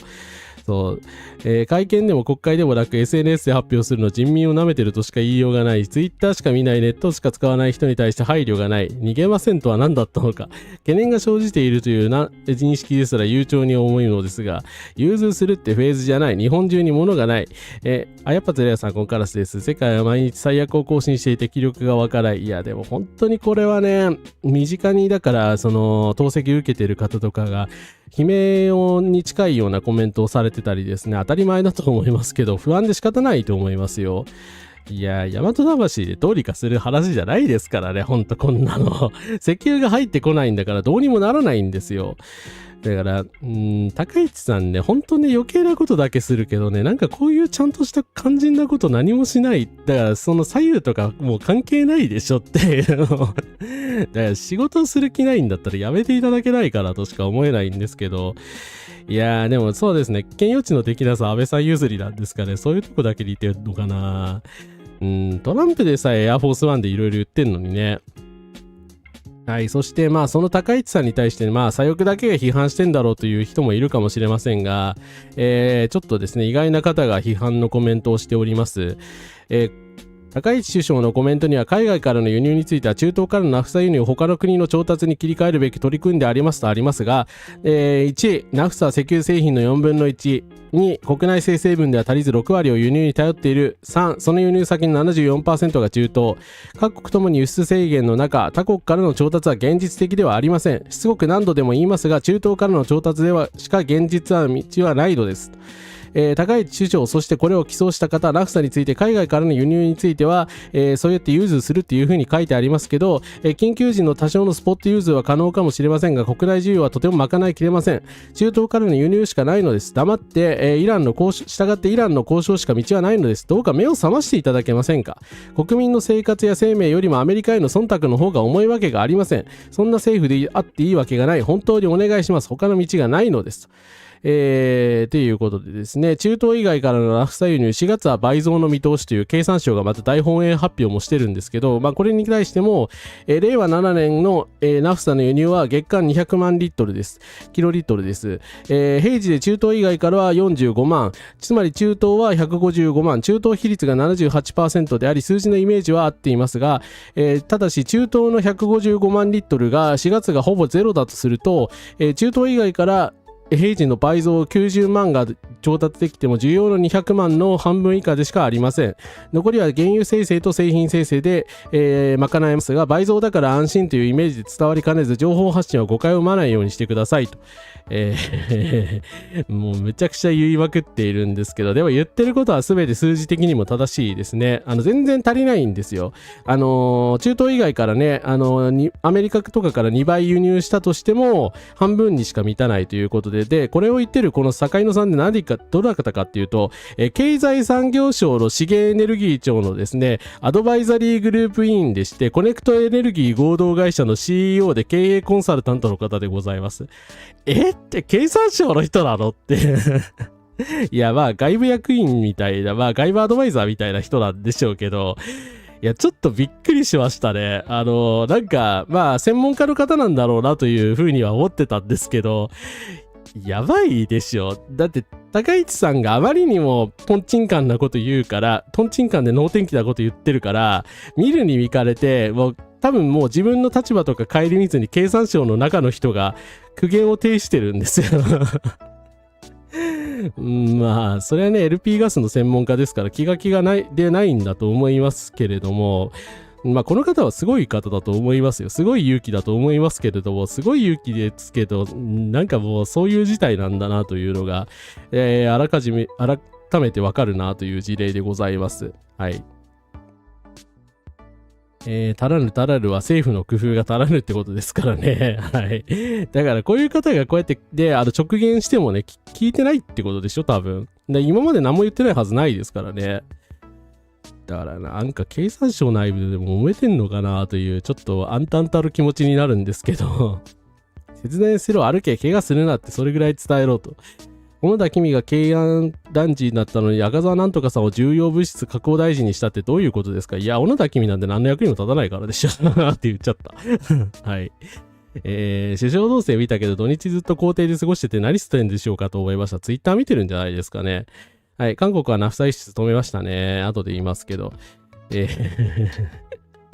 もうっていう。で、なんか世界じゃない、日本最高のジャーナリズムになってる今、ロジスティックストゥデイさんなんですけれども、ナフサ4ヶ月余力の内実とは何かということで、まあこれ非常に難しい専門的な内容なので、ちょっと見てみたい方はぜひ読んでいただきたいんですが、官房長官がナフサ供給余力の内訳を発表しました。製品在庫2ヶ月分プラス代替調達国内生成2ヶ月分の計4ヶ月分。ただし、製品在庫と原材料在庫は別で、稼働回復には原料到着が前提となっています。韓国ソウル市で指定ゴミ袋の販売が平時の5倍に急増しました。再生原料で年間需要を上回る供給能力はある一方、新品原料は細り、供給不安が顕在化しています。オーストラリアが燃料税を半減するも、直近の価格上昇分を相殺できない。過去の同様措置でも体感できないとの評価で、需要抑制策への移行が焦点となっていますと、いうことで、日本の状況ですね。ナフサの由来製品の在庫が2ヶ月分しかないと。プラス輸入と国内生成でもなんとか2ヶ月分しか延命できない。だからプラス4ヶ月です。だから今結構 SNS ではもう来月5から足りなくなるとか、もう5月からもう枯渇するけど、実際にはあと4ヶ月は持つんですよ。でも4ヶ月ですよ。だから今からだったら、明日から4月ですから、4、5、6、7ですよね。はい。8月1日からどうするんですかっていう話ですよね。はい。まあこれが現状なわけですね。だからもう8月1日にはナフサ由来製品が全滅する可能性が出てきてるわけですよ。まあもちろんね、何とかしようとするとは思いますけれども、ホルムズ海峡を通らない限りですね、原材料が入ってこないわけですから、どうにもできないですよね。百田直樹イラン大使とアイリ行ったんですか？アイリ行かなくていいよ、あいつ。ほんと余計なことを。はい。まあいいですけど、石油化学製品のチェーンは多岐にわたり複雑すぎて影響がわからないと思っていましたが、ロジスティックストゥデイさんのね、これは27日の分類なんですけれど、これはわかりやすいです。記事のまとめ部分によると、医療用プラスチックは今数週間しか持ちません。汎用樹脂と製品包装材は2、3ヶ月しか持ちません。建築資材は4、5ヶ月。運送会社の資金は数ヶ月分。政策が届くのが4月中旬以降。この時間差が埋まらなければ最初に逼迫するのは透析関連の医療資材です。優先配分が入っても在庫の薄さ、在庫に関してはですね、医療用プラスチック数週間しかないと。だから、さっきですね、2ヶ月、3ヶ月と言ったけど、あれは、あくまでもナフサ由来のもの全部の話ですから、ナフサってだから21分野にさらに分かれてるんで、だから透析由来製品って本当に急いで何とかしないと、すでにですね、逼迫しつつあるというのは事実なわけですね。はい。だから本当に深刻な状態ですね。なのでですね、ただこういうことをですね、国会で追及するのは一人しかいないんですけど、ちょっと動画見ていただきたいと思います。人工透析に使うチューブなどの透析回路、これ国内シェアの5割を占める、タイの企業、ベトナム工場へのナフサ供給の不足によって早いもので8月から国内出荷が困難になるんだと。手術中に、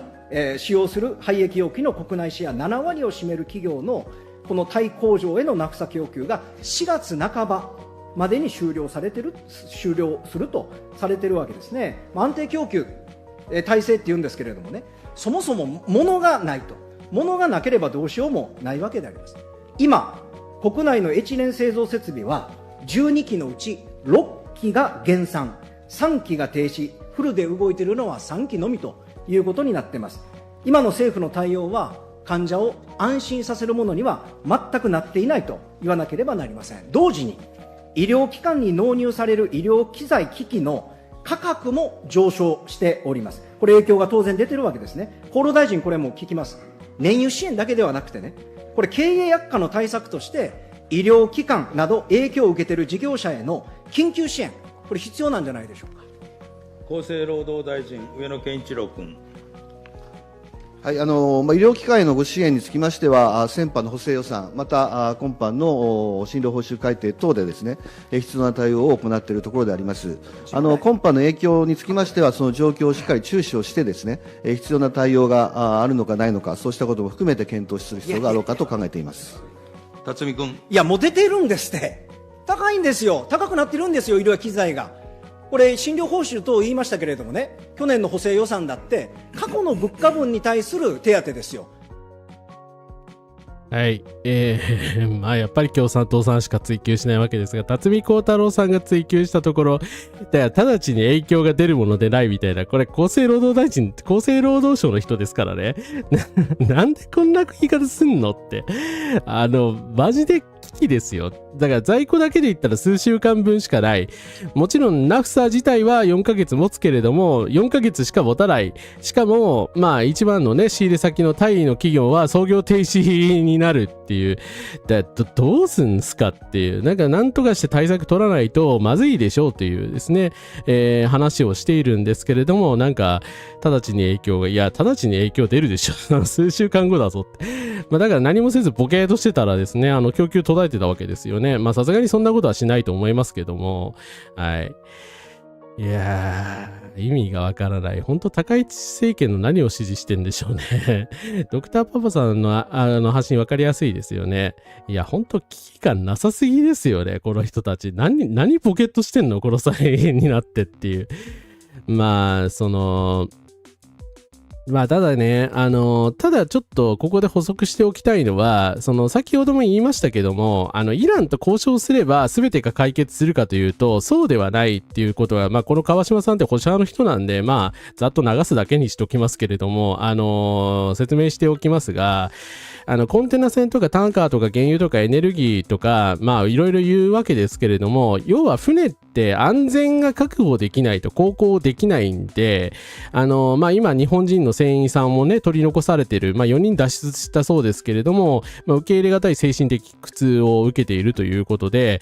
数千万円の資産を動かす前提というのは予見可能性がないと動かせないと。しかし現在のホルムズ海峡は、まあ、1、攻撃の不透明性、2、深刻な GPS 妨害、3、機雷の不接と、まあ、要はね、イラン革命防衛隊が何してくるか分かんない状況では、怖くて商船なんかね、とてもじゃないけど出せないということですよね。だからイランが外交的に日本は OK だよって、まあ、私たち攻撃しないからねと許してくれたとしても、まあ、それは信用していいと私は思うんですけど、彼らはね、裏切ることしないので、アメリカとかイスラエルと違って、ただ、だからといって、まあ、偶発的事態がまあ起きないとは限らないじゃないですか。要はアメリカとドンパチやってる状況では危なすぎて、ちょっともじゃないけど、船なんか動かせないわけですよね。だから保険料の引き受けとかも異常な、まあ今ですね、高コストになってしまってるわけなんで、航行不可能に事実上、まあなってるわけですね。だから外交は絶対必要です。外交は絶対必要なんですけれども、とにかくですね、アメリカとイスラエルの攻撃をやめさせない限りは、ホルムズ海峡が通行できるようにはならないということですね。まあ、インドとか中国とかはね、別というか、まあ、特別扱いで今通過してるわけですけれども、やっぱりアメリカ側とイスラエルがね、いつどこで何をやってくるか分かんない以上は、やっぱり危険なね、挑戦をしてると思いますし、まあ、日本のね、やっぱり商船さんはね、まあ、そこまでのやっぱり、まあ、死んでも構わないというリスクを引き受けるさせるわけにはいかないという話だと思います。で、あと、さっきのね、ですね、フーシ派が支配している海峡の方から、中東産原油が29日に運ばれてきて、マレーシア沖で別の船に積み替えされたという事案もあったんですけど、意味がわからないですから解説しますと、サウジアラビア国内のパイプラインを使って原油を輸送し、マレーシア沖での積み替えをしたということなんで、こういうルートをまあ通ってきてるんですよ。だから、これをのルートで、まあ、要はイエメンのですね、フーシ派の人たちが暴れてなければ、こっちのルートを通ればいいじゃないかっていうふうに思ってる人が結構いると思うんですけど、これも、容易ではなくて、そもそも、航海は、水の底が浅いんですよ。水深がとても浅い海なので、ペルシャ湾で使うような超大型タンカーは入れません。なので、スエズマックス級という100万バレル程度の中型タンクに積んで、中型船で日本まで直行すると、コストが高すぎるんで、マレーシア沖で中継して、大きい船に積み替えてわざわざ運んできてるわけですね。なので、輸出コストもそもそも高いし、だからよっぽどの理由がない限りは行かないルートなんですけど、まあ今回はたまたま事情があって、こういうルートでね、通ってきたらしいんですけれども、まあそもそもコスト高だし、コスト高だし、なんだ、そもそもね、航海にはでかい船は入れないっていうことで、まあこちらからもですね、なんだ、ペルシャ湾から運んでくるような量っていうのは一度には運んでこれないということですね。はい。ちょっとそこは補足しておきたいと思います。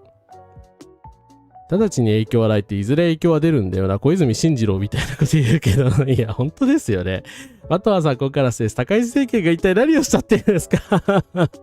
何もしてないんだよな。まあ、不当な選挙をしましたね。はい。もちろんね、イランと交渉しないという選択肢はないと思います。はい。スペイン戦はね、一応許可されたのかな今回まあね、明確に戦争に反対してくれたので、まあただね、日本って、思い出していただきたいんですけど、ドナルド・トランプを平和の使者みたいなことを言った人が首相なので、なんかイラン革命防衛隊の人がカチンと来たらですね、いきなり爆破するっていうこともゼロじゃないわけですよ。まあ、シャレにならないんだけど、はい。だからですね、日米同盟本当ね、解消するぐらいのことしないと、まあ、なんでしょうね、完全に安全だとは言い切れないのかなと思います。まあ、ただね、まあ、それにしてもこの人の言ってることは、その保守派の都合というか、まあ、アメリカに立てつきたくないし、まあ、保険料払いたくないみたいな都合はよく出てると思うんですけど、まあ、ただ、海運会社の本音はこんなもんだろうなとは思います。富山りささん、ここからです。初コメありがとうございます。ありがとうございます。そう、革命防衛隊が必ずしも通してくれるとは限らないですね。はい。そこはね、注意しておかなければならないとこではあります。ただね、そういう問題でもまあなくて、要はアメリカ側とイスラエルがラリしてくるかわかんないっていう不確実性の方が高いわけですよ。はい。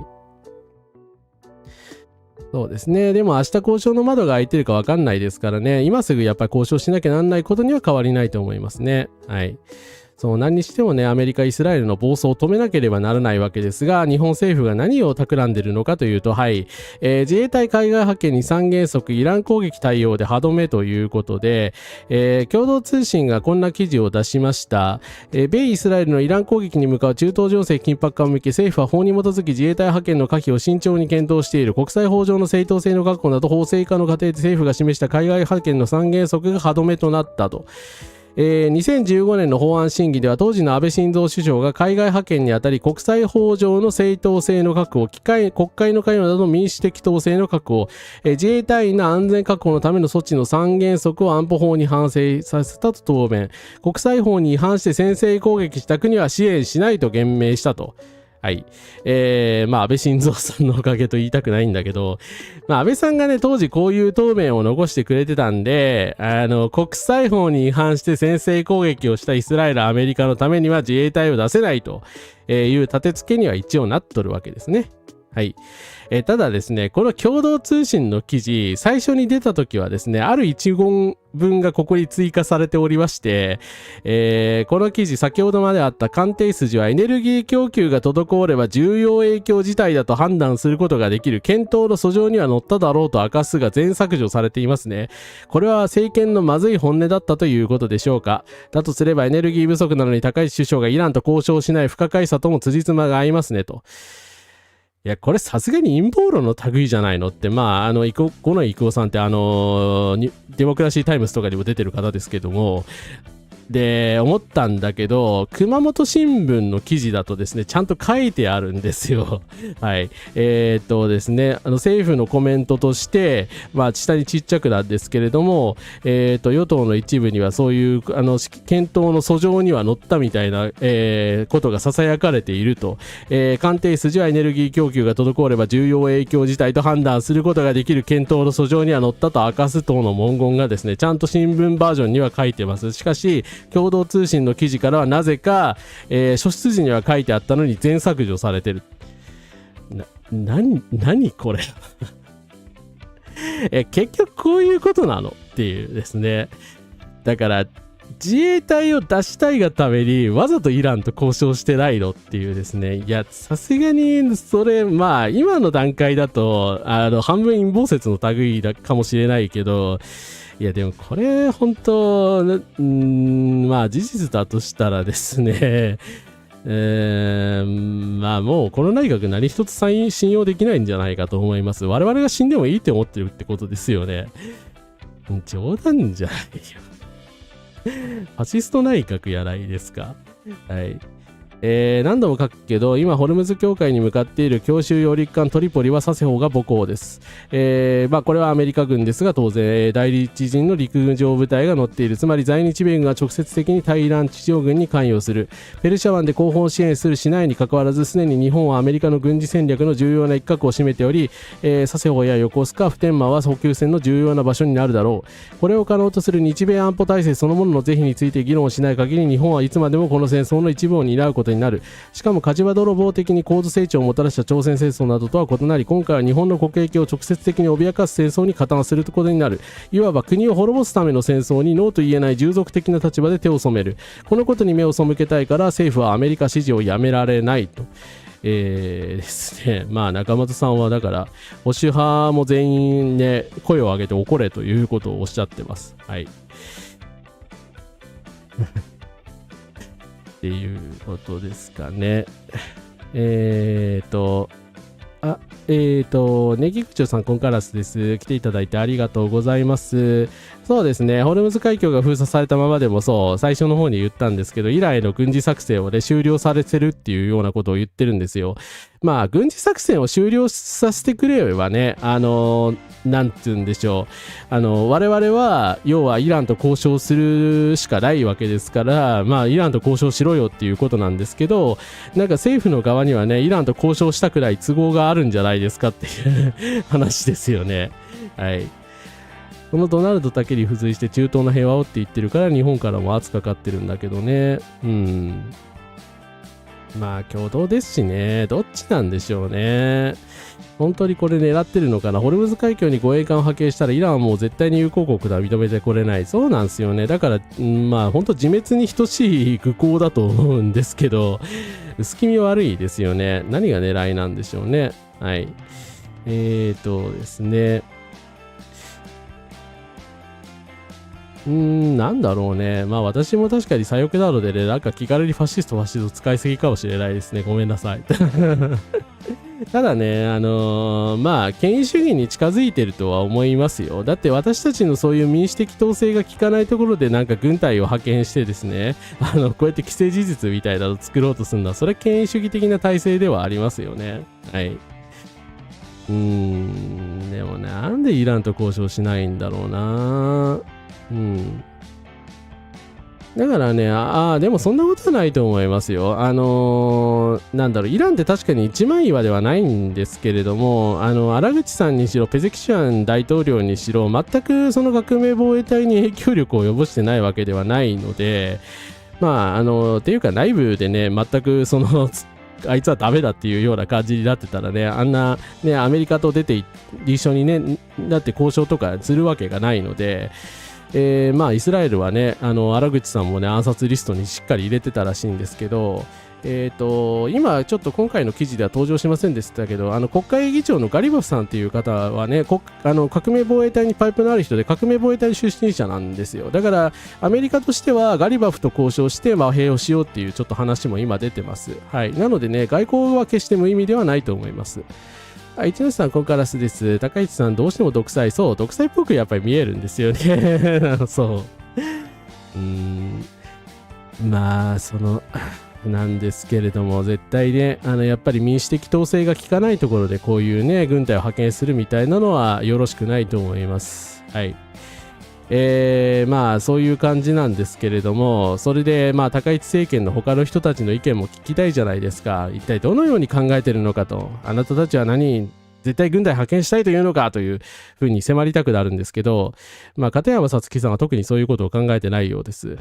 合成燃料はなんだっけ、渡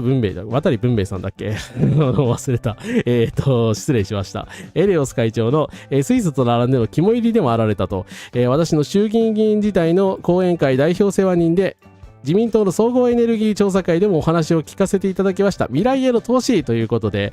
何をこの動画をシェアしてるとこれ流しませんけど、合成燃料のプラントをですね、エネオスが作ってるという、話をですね、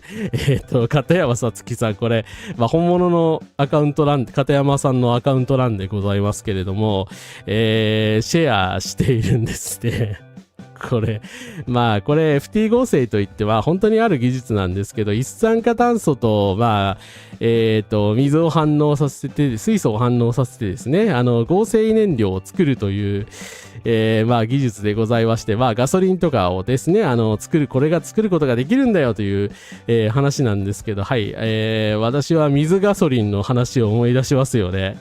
水からガソリンを作るとはいかにも怪しげな発明話に心を躍らせたのは、石油資源確保に苦慮していた旧帝国海軍の幹部たちであった。前年の盧溝橋事件で日本は中国との交戦状態に突入した。国家総動員法が制定され、非常時の色は一段と濃くなっていた。そんな中、航空機などの燃料確保に血道を上げていた海軍幹部たちは一人の男に目をつける。水をガソリンに変える方法を編み出したという本田コレトミ、旧帝国助教授ら専門家も太鼓判を押す在野の科学者である。ホンダの発明はインチキなのか。山本五十六海軍次官、大西滝次郎大佐が目を光らせる中、世紀の実験を幕を開けるということで、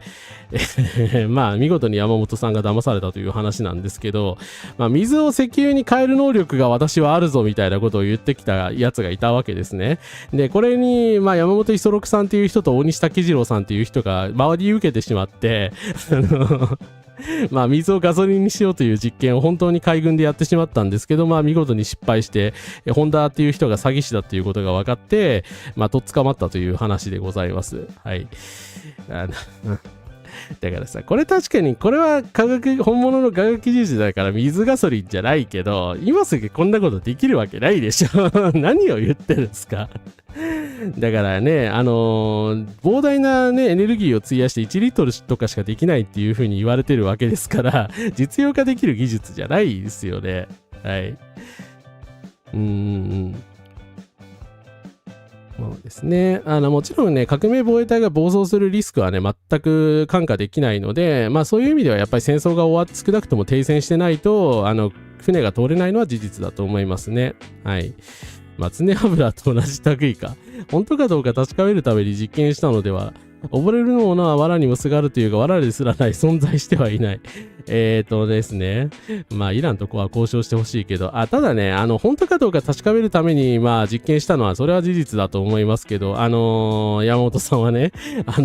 片山さんに関しては、これ、騙されてるんですよ。この、なんか怪しげなアカウントいるじゃないですか。で、私なんかこの映像を怪しいなって思ったから、AI ではないことは判定したんですけど、はい、やっぱり古い映像でしたね。2024年の9月30日の話だったようです。なんか今月3日みたいな映像が出てたんですけれども、エネオスが合成燃料の製造実証プラントが完成し、二酸化炭素と再エネ由来水素で液体燃料を作ると。これ自体はね、ガチの技術なんですけれども、エネオスがこういうプラントを作って、SDGs アクションというので取り上げられていたと。なので、2024年の、9月ぐらいにこういうですね、ニュースが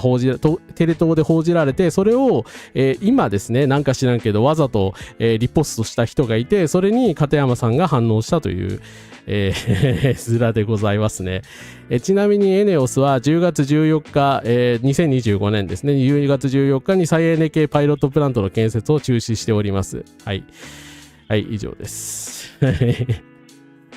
いや、片山さんのリテラシー、これ完全に疑わしいですよね。絶対引っかかってるでしょ。これ本当の今日の話報道だと思ってないですか、片山さん。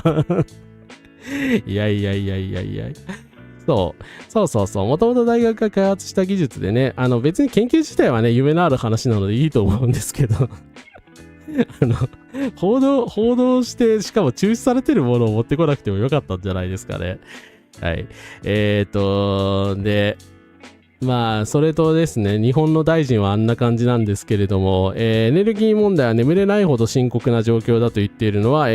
ソウルのイ・ジェミョンさんです。イ・ジェミョン大統領は30日、世州島で開いたタウンホールミーティングで、中東情勢の悪化によるエネルギー供給問題について世界中で大騒ぎになっているが、私も眠れないほど深刻な状況だとして、再生可能エネルギーへの転換を迅速に進めなければならないというふうに述べたと。ただね、韓国がこれで終わるはずがなくて、ついにですね、ロシア産のナフサ2万7000トンを輸入したそうです。まあ、これ、道義的にはね、やっぱりちょっと問題あると思いますけど、まあ、背に腹は変えられないという感じなんでしょうね。戦争開始後に韓国がロシア産のナフサを輸入するのは初めてと。同省は韓国外務省と連携し、ロシア産ナフサの追加加工に向けた取り組みを進めているという、ナフサは石油製品の一種である。同省は声明で、韓国企業がロシア産原油の確保も試みているが、現時点では成功していないと、コメントしたということで、まあね、ちょっと複雑というか、私としてはね、ロシアに金をやるのは嫌なので、やっぱり気分的にはあれですけれども、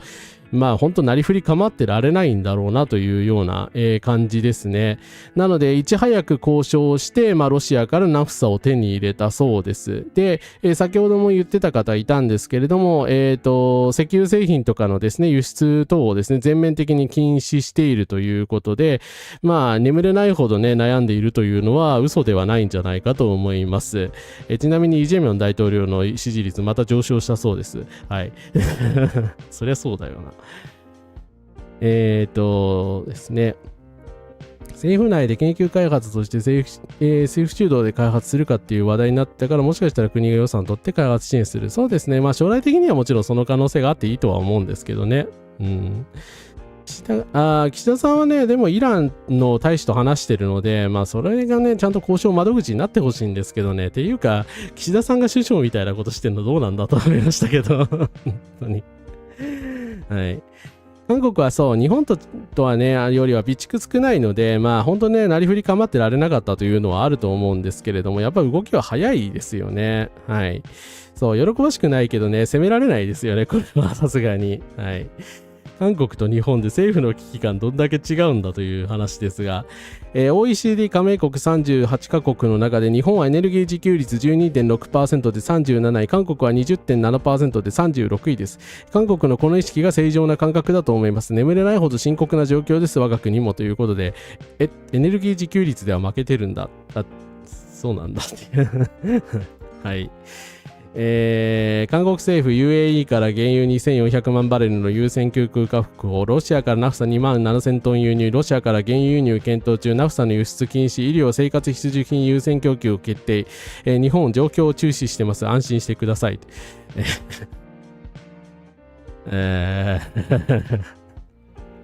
まあこの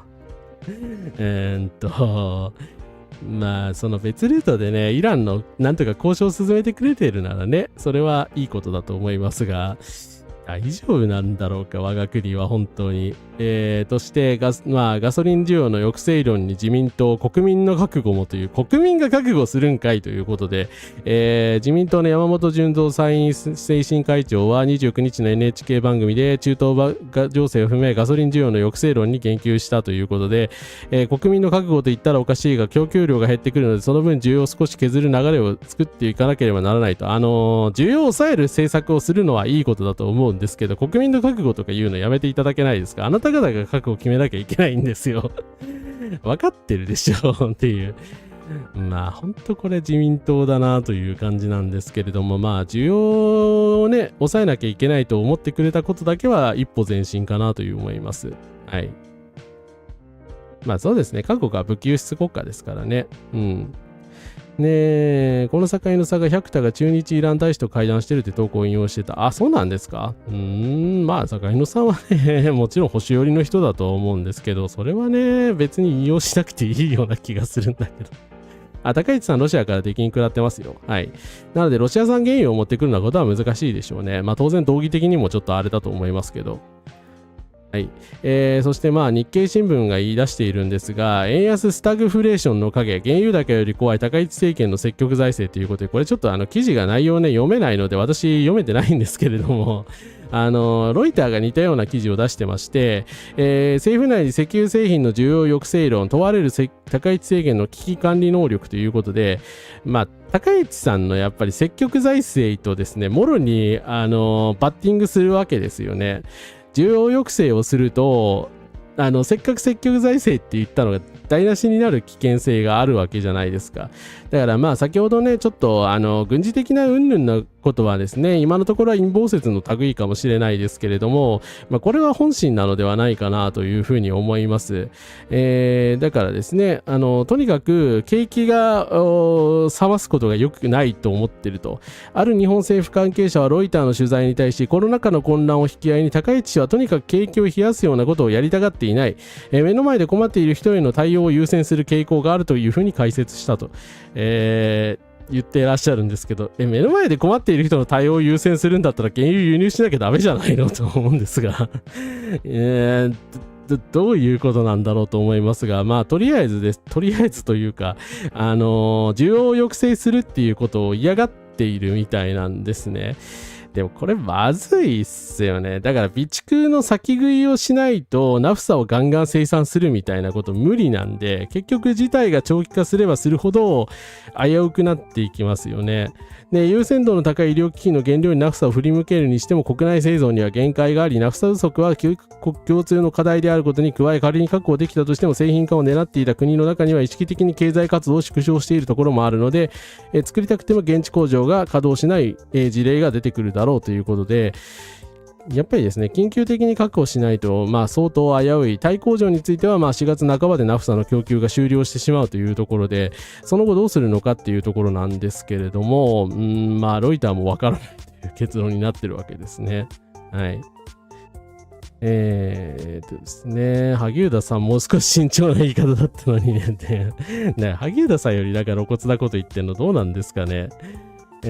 高市さんが今まで通り使ってくださいねと言った下の国も乾かぬうちに覚悟を強いてくるっていうの、いや、そこなんですよね。だから党内でまとまってないんじゃないのって、あと次も言いますけど、覚悟を持ってガソリンを一滴一滴味わってください。高市内閣に危機管理能力があるのだろうか。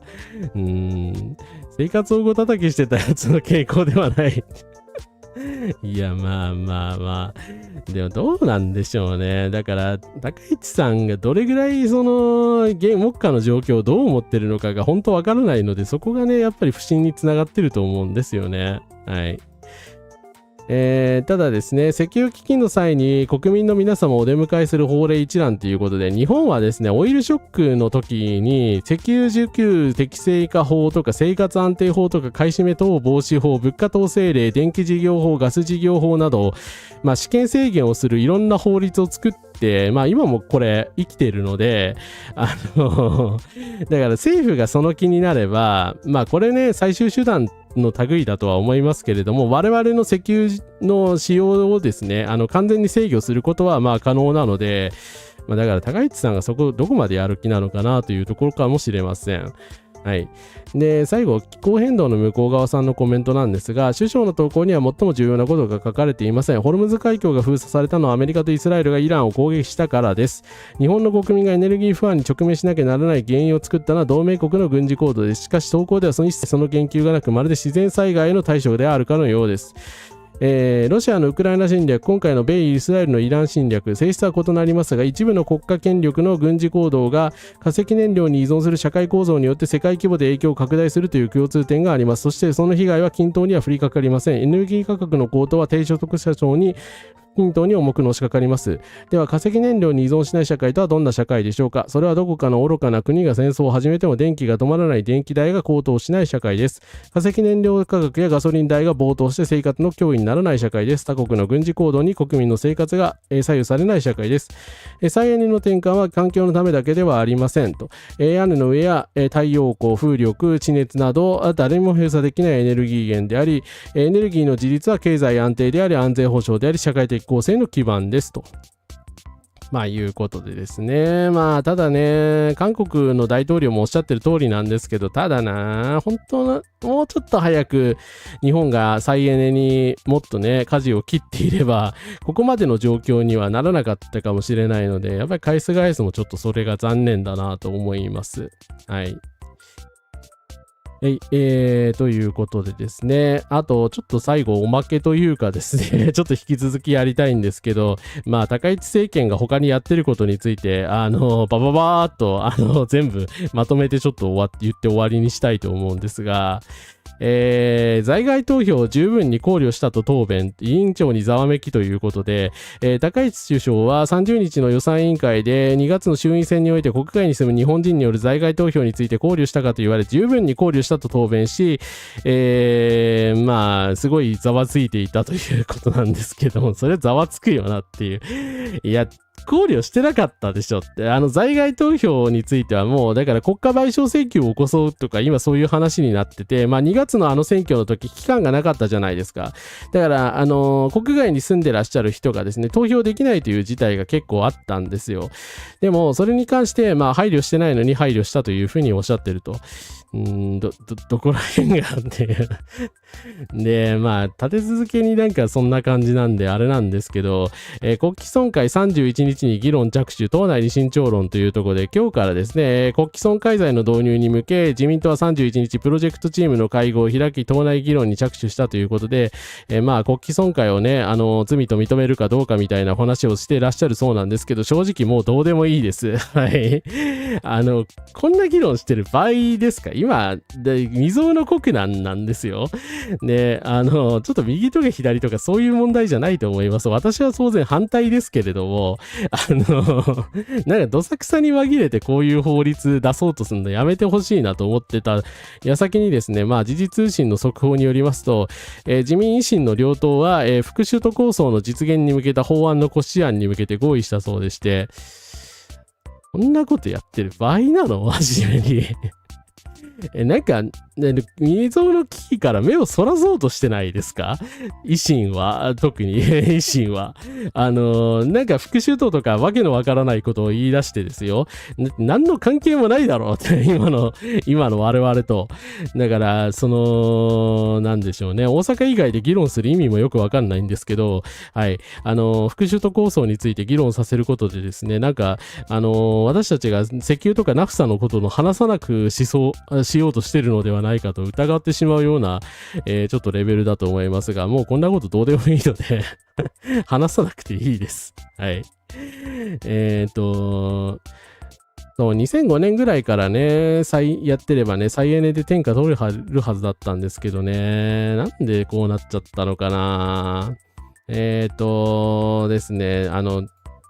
基本ね、原子力はね、ちょっともう古い技術になってしまってるので、なんでしょう。原発再稼働はやめた方がいいと思いますよ、真面目に。まあ短期の電力需要としてはあれですけれども、はい。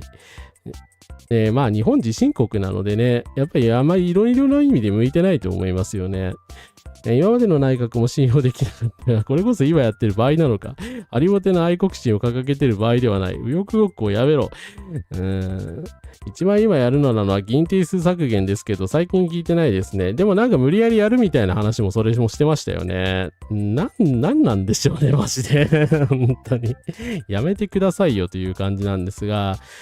まあ他にもね、まあ高市さんのその足元がやばいのではないかというような話もいろいろ出てまして、早苗トークンの話なんですが、引き金、公選法違反の疑いがあると。まあこれ、まああくまでちょっと記事読んでも疑惑レベルでですね、まあおそらくこれでまあ斉藤元彦とかが捕まってないので捕まることはないと思うんですけど、まあ要はですね、早苗トークンをやってた人にやっぱりが重症的にですね、なんだろう、高市さんので、事務所のとこに登記してたところで、会社登記の目的欄に投資とかの文字があるので、まあ、公選法のいろんな法律に引っかかっているのではないかという疑いがやっぱり浮上してきているようです。はい。まあ、これについては続報を待ちたいと思います。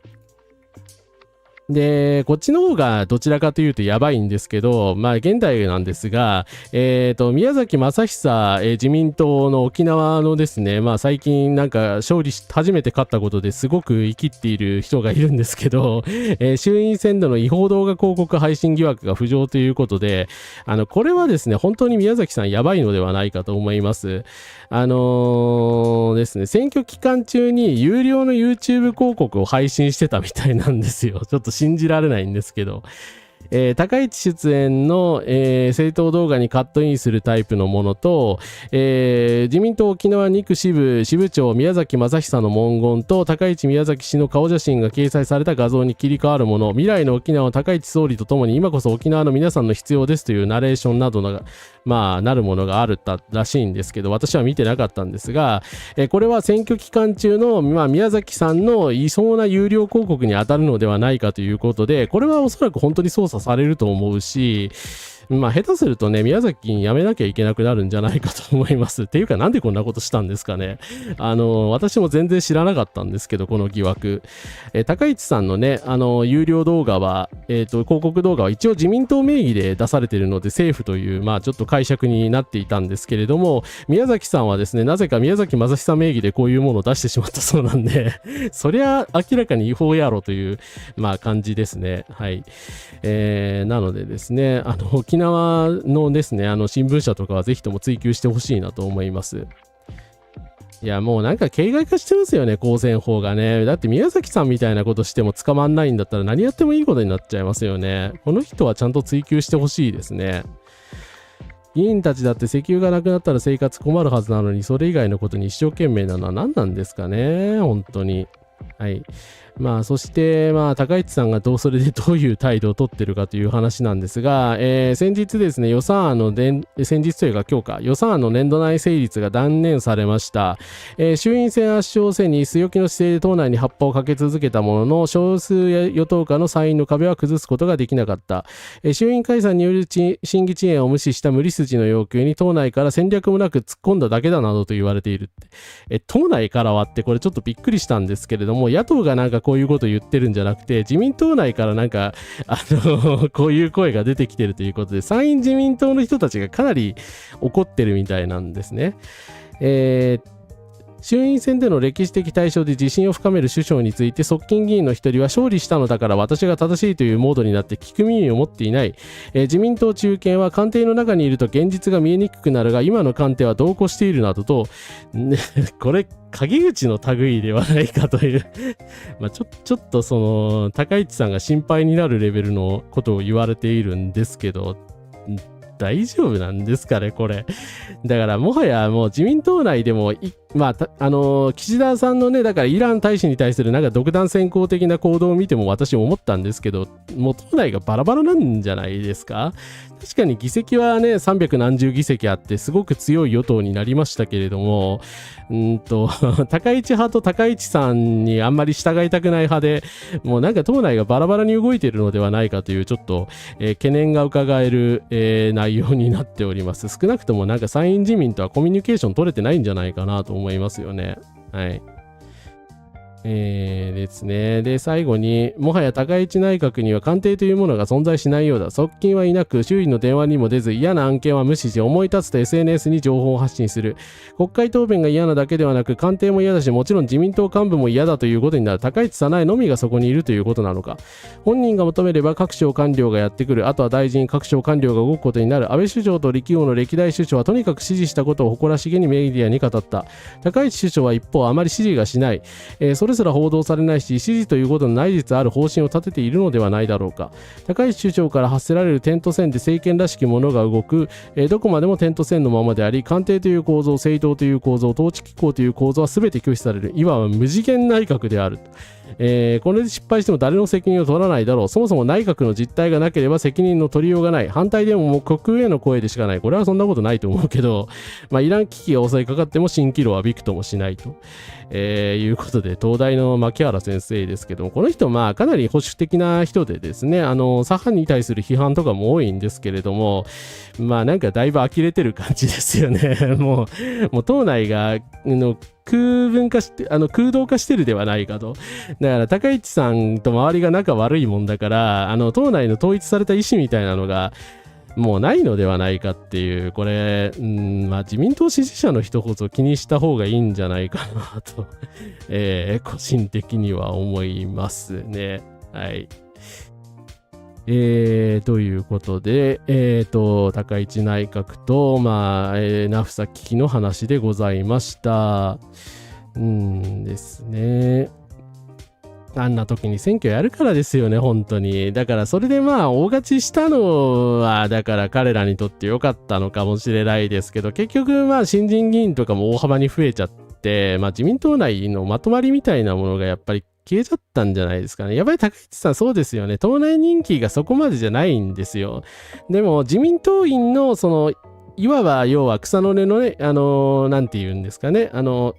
私たち一般人の方からは、一般人の自民党員からは人気があって、それで、まあ、石破さんの代わりにっていうことでなったわけですけれども、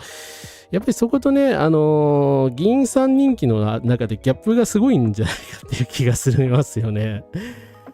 いや、なんか実質にこぼるところも含めて、なんかちょっと独裁者っぽくなってきて良くないと思うんですけど、本当に。だから結局高市内閣の支持率の高さっていうのもまあ蜃気楼的な人気っていうか高市さんへの個人へのイメージの良さでまあ持ってるっていう感じだから、まあ、自民党全体の支持率ってあんまり上がってないんですよね、未だに。まあ選挙も負けてるし、この前共産党の市長誕生しておめでとうございますですけど、まずいんじゃないですかね。まあ、それでもちゃんと政治やってくれるんだったらまだいいけど、ね、これで政治機能不全に陥ってなんか、いや、このね、重大な医療問題が解決しないで死者が出たとかになったら、もう誰が責任取るんだという話だし、まあそこに関してやっぱり牧原先生も怒ってるんじゃないかなと思います。はい。ということで、ちょっとお水飲ませてください。よかったらチャンネル登録、高評価もよろしくお願いします。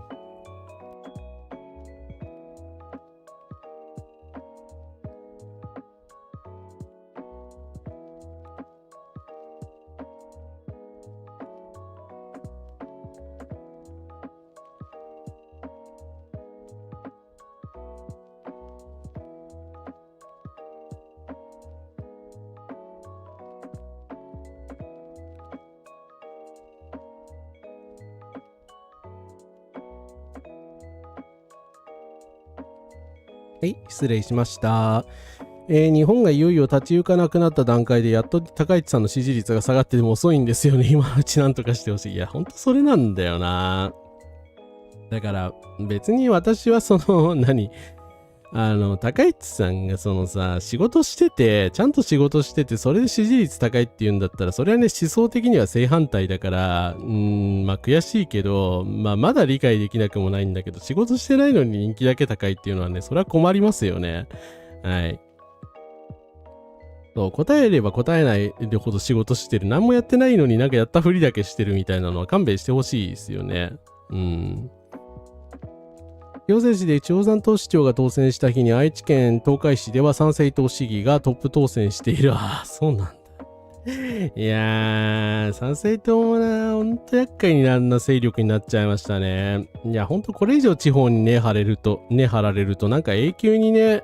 活動し続ける感じがするから、やっぱりな、なんとかしないと、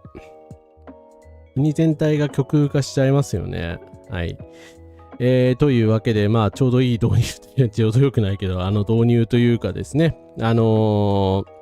ですね。まあそうですね、ちゃんと答えてた石破さんが評価されなかったっていうのは、全く有権者の問題でもありますよね。その通りだと思います。なんででしょうね。私そんな嫌いじゃなかったんだけどな。はい。というわけで、まあ、高市さん周りの、ちょっと、高市さん以外の人たちのヘイトの話をちょっとしたいと思います。ちょっと閲覧注意でございます。国会議員による恥知らずな侵略戦争への加担だということで、非常に蛭間隆さん怒ってらっしゃるんですけど、この国会議員は誰だか、予想してみてください。漫画プロダクションズはムハンマド・ビン・サルマン、サウジアラビア皇太子のミスク財団の子会社だ。ジャーナリストの、反体制ジャーナリストのカショギさんという人の暗殺を命じ、イエメンで世界最悪の人道危機を引き起こした空爆を主導し、女性や LGBTQ への抑圧、移民労働者の国境での大量殺害で国際的非難を浴びているサウジアラビア独裁政権の直轄プロジェクトなのだ。この写真が撮られた28日から29日、リヤドにイランのドローンが飛来し、米軍に空軍基地を提供して対イラン参戦に傾いている最中だ。戦争当事国になりつつあるからこそ、このタイミングでアニメイベントに出てコンテンツ外交の凄さと可能性を語る必要があったのだ。スポーツウォッシングと同じ構造の先人イメージ管理そのものだ。ということでですね、サウジアラビアは親米国家なので、イランとね、対抗して、結構日本ともですね、仲良しを装っているわけですけど、実質は独裁国家なわけですよね。表現の自由の守護者を名乗る人間が表現の自由どころか基本的人権を弾圧し、今はまさに戦争当事国となっている体制のソフトバー戦略に危機として乗っている。これをコンテンツ外交と呼ぶのだろうが、実際は MBS の戦時広報に国会議員の肩書きを貸しているに過ぎない。まさに漫画のような、政治家だということで、はい、赤松健さんですね。なんでこのタイミングでサウジに行くんだよ。何考えてんのこの人は。信じられない。3月26日って書いて、3月28日って書いてあるから、目を疑ったんですけど、なんかね、普通にサウジアラビアに遊びに行っていたらしいです。すごいね。ここまで国益を毀損する人見たことがないんですが。だってこっちがさ、だからイランと交渉すべきかすべきじゃないかみたいなことでさ、国論を二分する議論をしてるときにですよ。一人でサウジアラビアと握手しに行ってるんですよ。いややべえ。いやこの前、ちょっと私の書いたノートでも、ノート書きながら思いましたけど、本当絶対赤松健を政治家にすべきじゃなかったと思いますね。はい。っていうことでですね。サリーさんおやすみなさい。レドワツ当ててる人がいる。はい。何やってんのでしょうねって。いやー、本当にさ、お前もう帰ってくんなよっていう感じですけど、もう日本に帰ってきてるんでしょうね。はい。ポストしてるってことはね。いや、コンテンツ守る気さらさらないよね、この人。ね、日本のアニメコンテンツを海外に売り飛ばしてることしかしてないでしょ。いや。信じられないなぁという。ただ他にもですね、信じられない人たちはいます。はい。昨日、ロシア大使館主催のイベントに複数の政治家が出席しました。私が所属するオープンソース情報機関は、ウクライナ戦争だけでなく、海外のロシアの活動も継続的に調査していました。今回はその知見をもとにロシアの影響工作について日本の皆さんにお伝えしようと思います。なんと衆議院会館ですね。このロシア、ドンバス、なんだっけ、要は、ロシアが不当に支配している地域の旗と、日本国旗を並べるというですね、イベントが行われました。はい、ここに座ってんのは原口和弘さんです。はい。誰が出たんこんなにいっぱいって。後ろ姿でちょっと誰だかわかんないんですけど、いや、でも、サウジアラビアのパイプになるんですかね。でも、宗男さんは多分ここの場にいたでしょうね。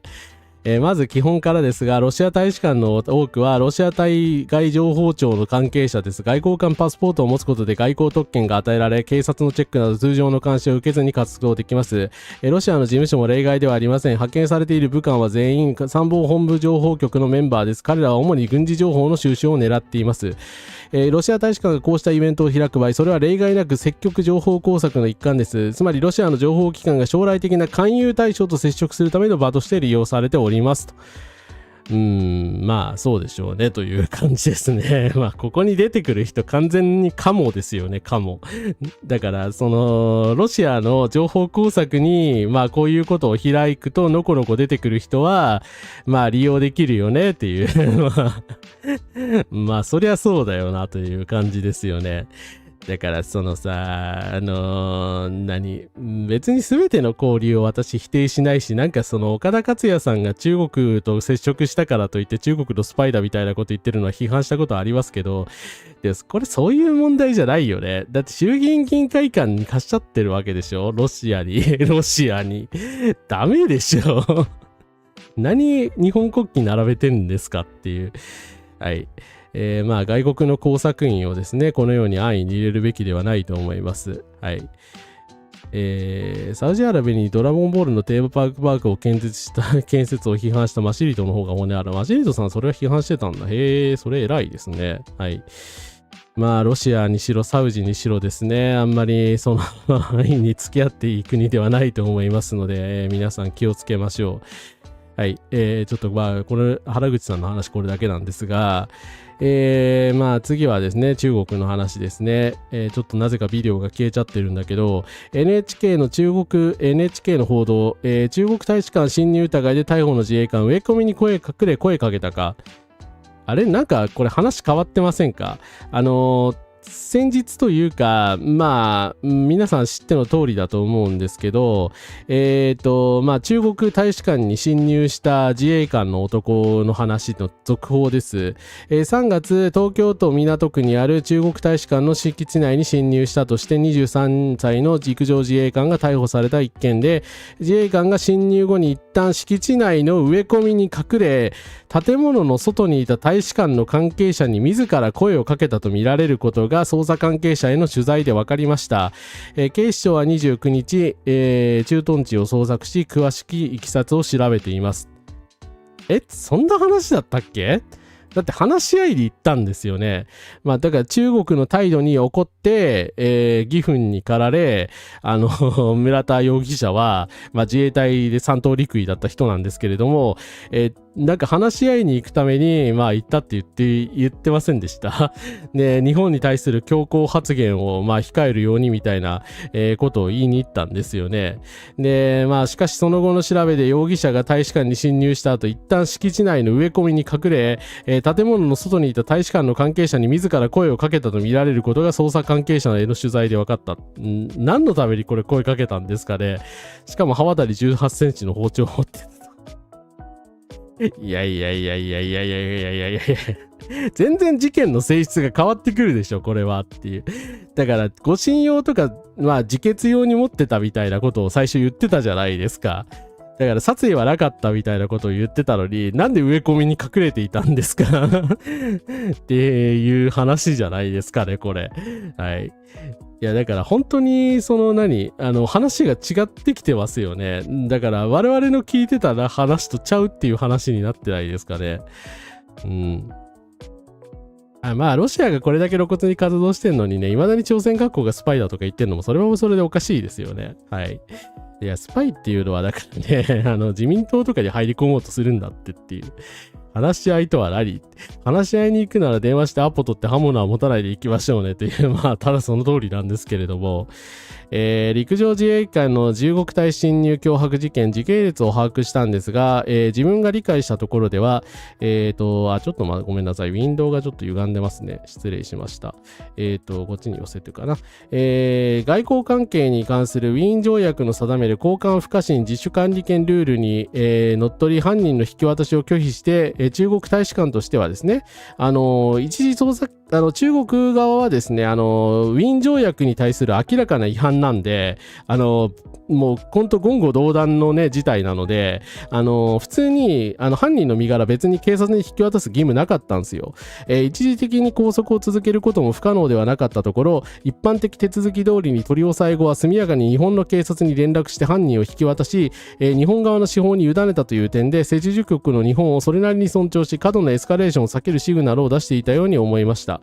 これ幸いと外交問題としてこたつかせるならもっとド派手にやったと思うので、中国が認知戦を仕掛けているみたいなことを、まあ、読売新聞とか言ってるんですけど、そういう論調はピンときません。外交関係におけるウィーン条約の接受国側の義務には、派遣国の外交使節団の保護、不可侵の確保、外交官の身体自由尊厳に対する侵害の防止があり、だから都内の、各国大使館にはあれだけの数の警察、まあ日本警察がだから各国の大使館を守る義務があるんですよ。ね。もうこれ謝るしかないだろうってだからしかも陸上自衛官が侵入したわけでしょもう言い訳の余地がないじゃないですか。刃物持って侵入しちゃったんだから。いやーもうっていう、だから端的に言って脅迫しに行ったとしか思えないですよね。堂々と玄関から入れって話じゃないですか。なんか言いたいことあるんだったら、まあそれに対してまあ小泉なんですけど、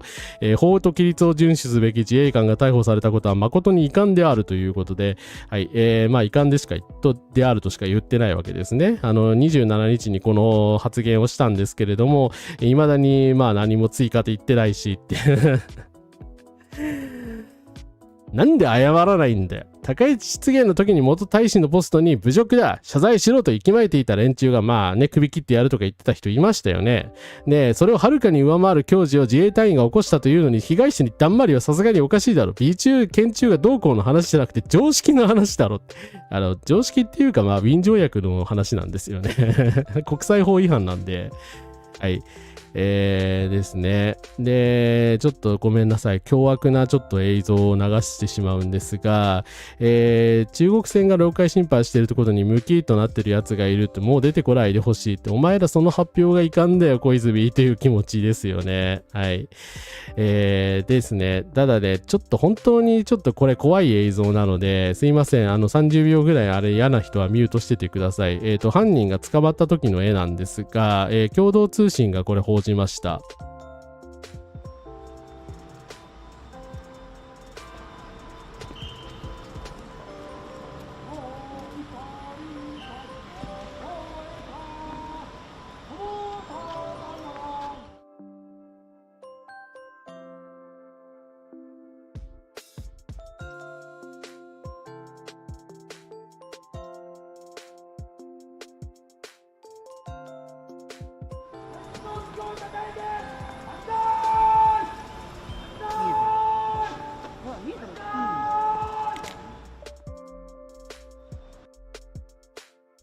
はい。聞こえましたでしょうか。まあちょっと音小さくて申し訳なかったんですけど、なんとですね、軍歌を歌いながら、万歳って叫んだやつがいるんですよ。いやー、これはまずいでしょ。まあもう中国にはね、伝わっちゃってると思うんですけど、中国大使館に刃物を持って侵入した現役自衛官が送検されました。パトカーに向かって群衆が軍歌を歌い万歳を叫ぶ。2026年の東京の映像です。中国が日本の軍国主義復活を言うために日本メディアを反日プロパガンダであると処理してきた。ではこの動画は何なのか。外交施設へのテロ未遂犯を英雄として送り出す群衆は誰のプロパガンダで動いているというのかと。まあ右翼団体だと思うんですが、だと思うんですけどね。だと思うんですけど、やっていいことと悪いことがあるだろうっていう、どういう神経してんのっていう。だから中国大使を殺してたかもしれないやつなわけですよ。で、それに対して、万歳、万歳、万歳って言ってるわけでしょ。だからこれがもうね、多分中国の政権内部でもこの映像が伝わってるはずなんですよ。それ軍国主義だとか言われるでしょね。話でしかないですよね。だからこんな映像があると思ってなかったので、ほんとショックを受けましたね。いやほんとね、小泉を辞めさせるべきですよ。本当に、マジで。そう、退場発言とは全く別の問題だし、で、謝罪しないってありえないですからね。だから結局ね、まあ中国を利してるっていうのはまあそれ以前の問題なんだけど、だからウィーン条約違反だし、まあこうやって万歳みたいなことを言う人がね、まあいるわけですからね、まあ一定数こういう人間がいるのは分かってますよ。はい。だからね、それで、でもこれがね、やっぱり中国にね、情報として伝わっちゃってるっていうのはね、もうかなりまずいですよね。だからそれでもこのことをね、まあ大々的に中国のテレビとかで流さないで黙っててくれてんだから、今のうち謝らないとこれ流されますよね、多分向こうで。やばいと思いますけどね。まあ本当帽子予兆なんでしょうね、ノリがね。戦前のね、中国は悪いから懲らしめたるみたいなことを言ってるのかもしれないですけどね。本当に愚かですね。はい。まあなんかね、そしてまあ正式アロン、じゃない、シュカロンさんっていう人が、汚い首を食ってやるといった中国がまずその先に無礼な発言を謝罪しろみたいなことを言ってるんですけど、この手の論点ずらしはいい加減やめてください。日本の陸軍に等しい組織の幹部候補生が刃物を持ってよその国の大使館に押し入り明確に危害を加えようとしたことを謝ると言ってるだけです。そもそもウィーン条約違反です。中国がどれほど論外の国家だろうと何をしてもいいわけないでしょうかと。まあだからね、ハメネイがだからいかにウクライナとかで悪いことしてたかっつったのも、国内でもね、ああいう弾圧、ひどい弾圧とかをやってたわけですけど、いきなりね、殺してね、家族を道連れにね、殺害していいことにはならないですよね。はい。まあそれと同じ話じゃないかと思います。で、まあそういうね、ことをやったから今、手痛いしっぺ返しを受けてるわけですよね。高市内閣に謝罪の文字はない、国を危機に立たせておいて愛国を叫ばないでほしいですね。はい。調査は途中ですが、刃物を出せば話し合いに応じるという意識は中国への差別意識じゃないか。なるほどね。それ自体がなんかレイシズムだったのかもしれないですね。はい。ですね。汚い首にしたって買い言葉だろっていうねまあね、まあ節慶さんには同情はさすがにしないですけど、もともとああいう人らしいので、でもこれね、どっちもどっちとは言えないですよね。はい。全く論点が違うし、こっちは非難してるわけですからね、正式に。で、すいません。ちょっとヘイトな、また、コメントなんですが、なんかですね、YouTuber のマサというやつがなんかまたやらかしてるらしくて、なんかこいつなんかよく見るんだけど、いい加減なんか YouTube とか閉鎖されてほしいんだけど、迷惑系外国人が購入前のカップラーメンを勝手に開封みたいなことをまあ言って、この動画がバズっているんですけど、これはですね、本当にその開封前の、購入前のカップラーメンを開封してしまったというようなちょっと事案らしいんですが、これは全然迷惑系の行為ではありません。おそらくタイ人の方と思われますが、タイのセブンイレブンではカップ麺とかコップの飲み物とか入れてからレジに持っていくので、単純に国の違いが出ただけです。日本人の私が買い方わからないときはタイ人は優しく教えてくれますし、私たち日本人もそうありたいですねということで、日本のね、店員さんは知らなかったんで困惑しちゃったと思うんですけど、タイではですね、これ普通らしいんですよね。料理してから、会計していただくらしいんですよ。私も全然知らんかったんですけど、だからタイのセブンイレブンしか入ったことなかったら、それはね、セブンイレブンなんだから同じだろっていうふうに思いますよね。まあだから、まあ単なるね、知らなかっただけなんだから、別にね、観光客だったらそれは知らんでしょっていう話なんですけど、タイの、日本のコンビニでレジ生産前のカップラーメンにお湯を注いだタイ人の行動が問題視されているようですが、タイのコンビニでは以下の4コマ漫画のような光景を目にしたりすることがありますということですね。だからですね、先にお金払ってからだっていうのにね、飲むのが先だっていうふうに教えてくれたりとか、まあ逆にするっていうような話も出ているんですけれども、皆さん知っての通りだと思うんですが、なんかですね、ツイッターが勝手に、相手の発言を翻訳するようになったんですよね。なのでですね、なんかルール守れる奴らが偉そうにすんなみたいなことをタイ人の一人向かってなんか直接ヘイトを投げかける日本人がいっぱい出てきているんですけど、まあ、日本人と重しき人なたちなんですけど、もうそもそもですね、タイの観光地にはですね、頭のない仏像の上に自分の顔を置いて写真を撮らないでくださいとか、これ日本語で書かれてるんですよ。だからね、もともと日本の人たちって正直マナー悪くて、ずっと、こういうのね、ダメだよっていうこと日本語で書かれてるんですけれども、だからタイの人たちにね、注意できる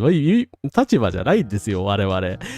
なのにもかかわらず、なんかこれをきっかけにですね、ものすごいなんかタイの人たちに対してね、差別的な侮辱をするような人たちが続々出てきてですね、まあマサのせいだと思うんだけど、地獄絵図と化しているようなので、だからまあイーロン・マスクはこういう情景をですね、狙ってやってるのかもしれないですけれども、そういったね、ことはですね、絶対してはいけないと思います。タイには年間、3000万人から4000万人もの観光客がいます。私たちは多くの混乱した観光客に出会いますが、叱りつけるよりも助けることを選びます。もしこのことがタイで起きたら誰も叱らないです。この件で日本人の見方が完全に変わりました。とても心が冷たいですということで、これがタイ語からですね、自動翻訳されているんですけれども、本当に申し訳ありません。このようなことが起こったことを心からお詫び申し上げますと、いうことで、だから日本の良識的な人が謝るようなことになっているっていうことですね。はい。本当にね、もちろん翻訳自体が全て悪いわけではないし、翻訳ツールを使って会話するのは私も日常的にやっていますけれども、でもね、本当その右翼の人たちがね、この機能を使って罵り合ったりしてるのは見てられないですね。はい。なので国外にヘイトをまき散らしたりですね、これ以上日本の評判を下げないでほしいと思います。はい。ということでですね。菅野保さんに突したんだ。迷惑系ですよね、この人。N 国の支持者でしたっけ？はい。個人ではなく人種に向ける攻撃を差別という、そうですね。はい。で、これだけで排外主義者、治安が乱れるみたいなこと言ってますけどね。いつもそればっかりですよね。タイのコンビニは確かビニール袋全面廃止なんだ。そうなんですね。そうですね。文化差っていうか、タイのセブンイレブンのシステムが多分違うわけですよね。だから向こうに合わせてそういう感じにしてるわけで、わざとタイの人たちに合わせてるわけですよね。だから、セブンイレブンもともと日本の企業なんで、はい。それはね、そうなるやろっていう話ですよね。日本人観光客が現地でどれだけ悪行を繰り返していることが深刻な人権侵害も平然とやってますからね。そう、東南アジアに対しては本当にね、やりたい放題やってきてるわけですからね。だから本当に人のこと言える立場ではないんですよね。うん。そうですね。グロックの翻訳だからね、勝手に言葉を変えてるの厄介ですよね。そこ本当にイーロン・マスクだなって思いますよね。そういうこと言うとね、工作員だとかなんだとか言うけど、工作員はそんなことしないっちゅうのっていう。はい、話でございました。はい、ということでですね、相変わらず X ではヘイトが飛び交っているんですけれども、こういうことをですね、続けていかないようにですね、努力していきたいと思います。はい。ということでですね、すいません。今日も、大変遅い時間までお付き合いいただきましてありがとうございます。散々ですね、石油の話から何から戦争の話からですね、本当にうんざりする毎日が続いていると思うんですけど、最後はですね、ようやくというか、この社会状況なのでですね、抵抗運動が本当に盛り上がってきているので、最後その話を聞いて帰っていただければと思います。はい、ちょっと音量で音出ますので注意してください。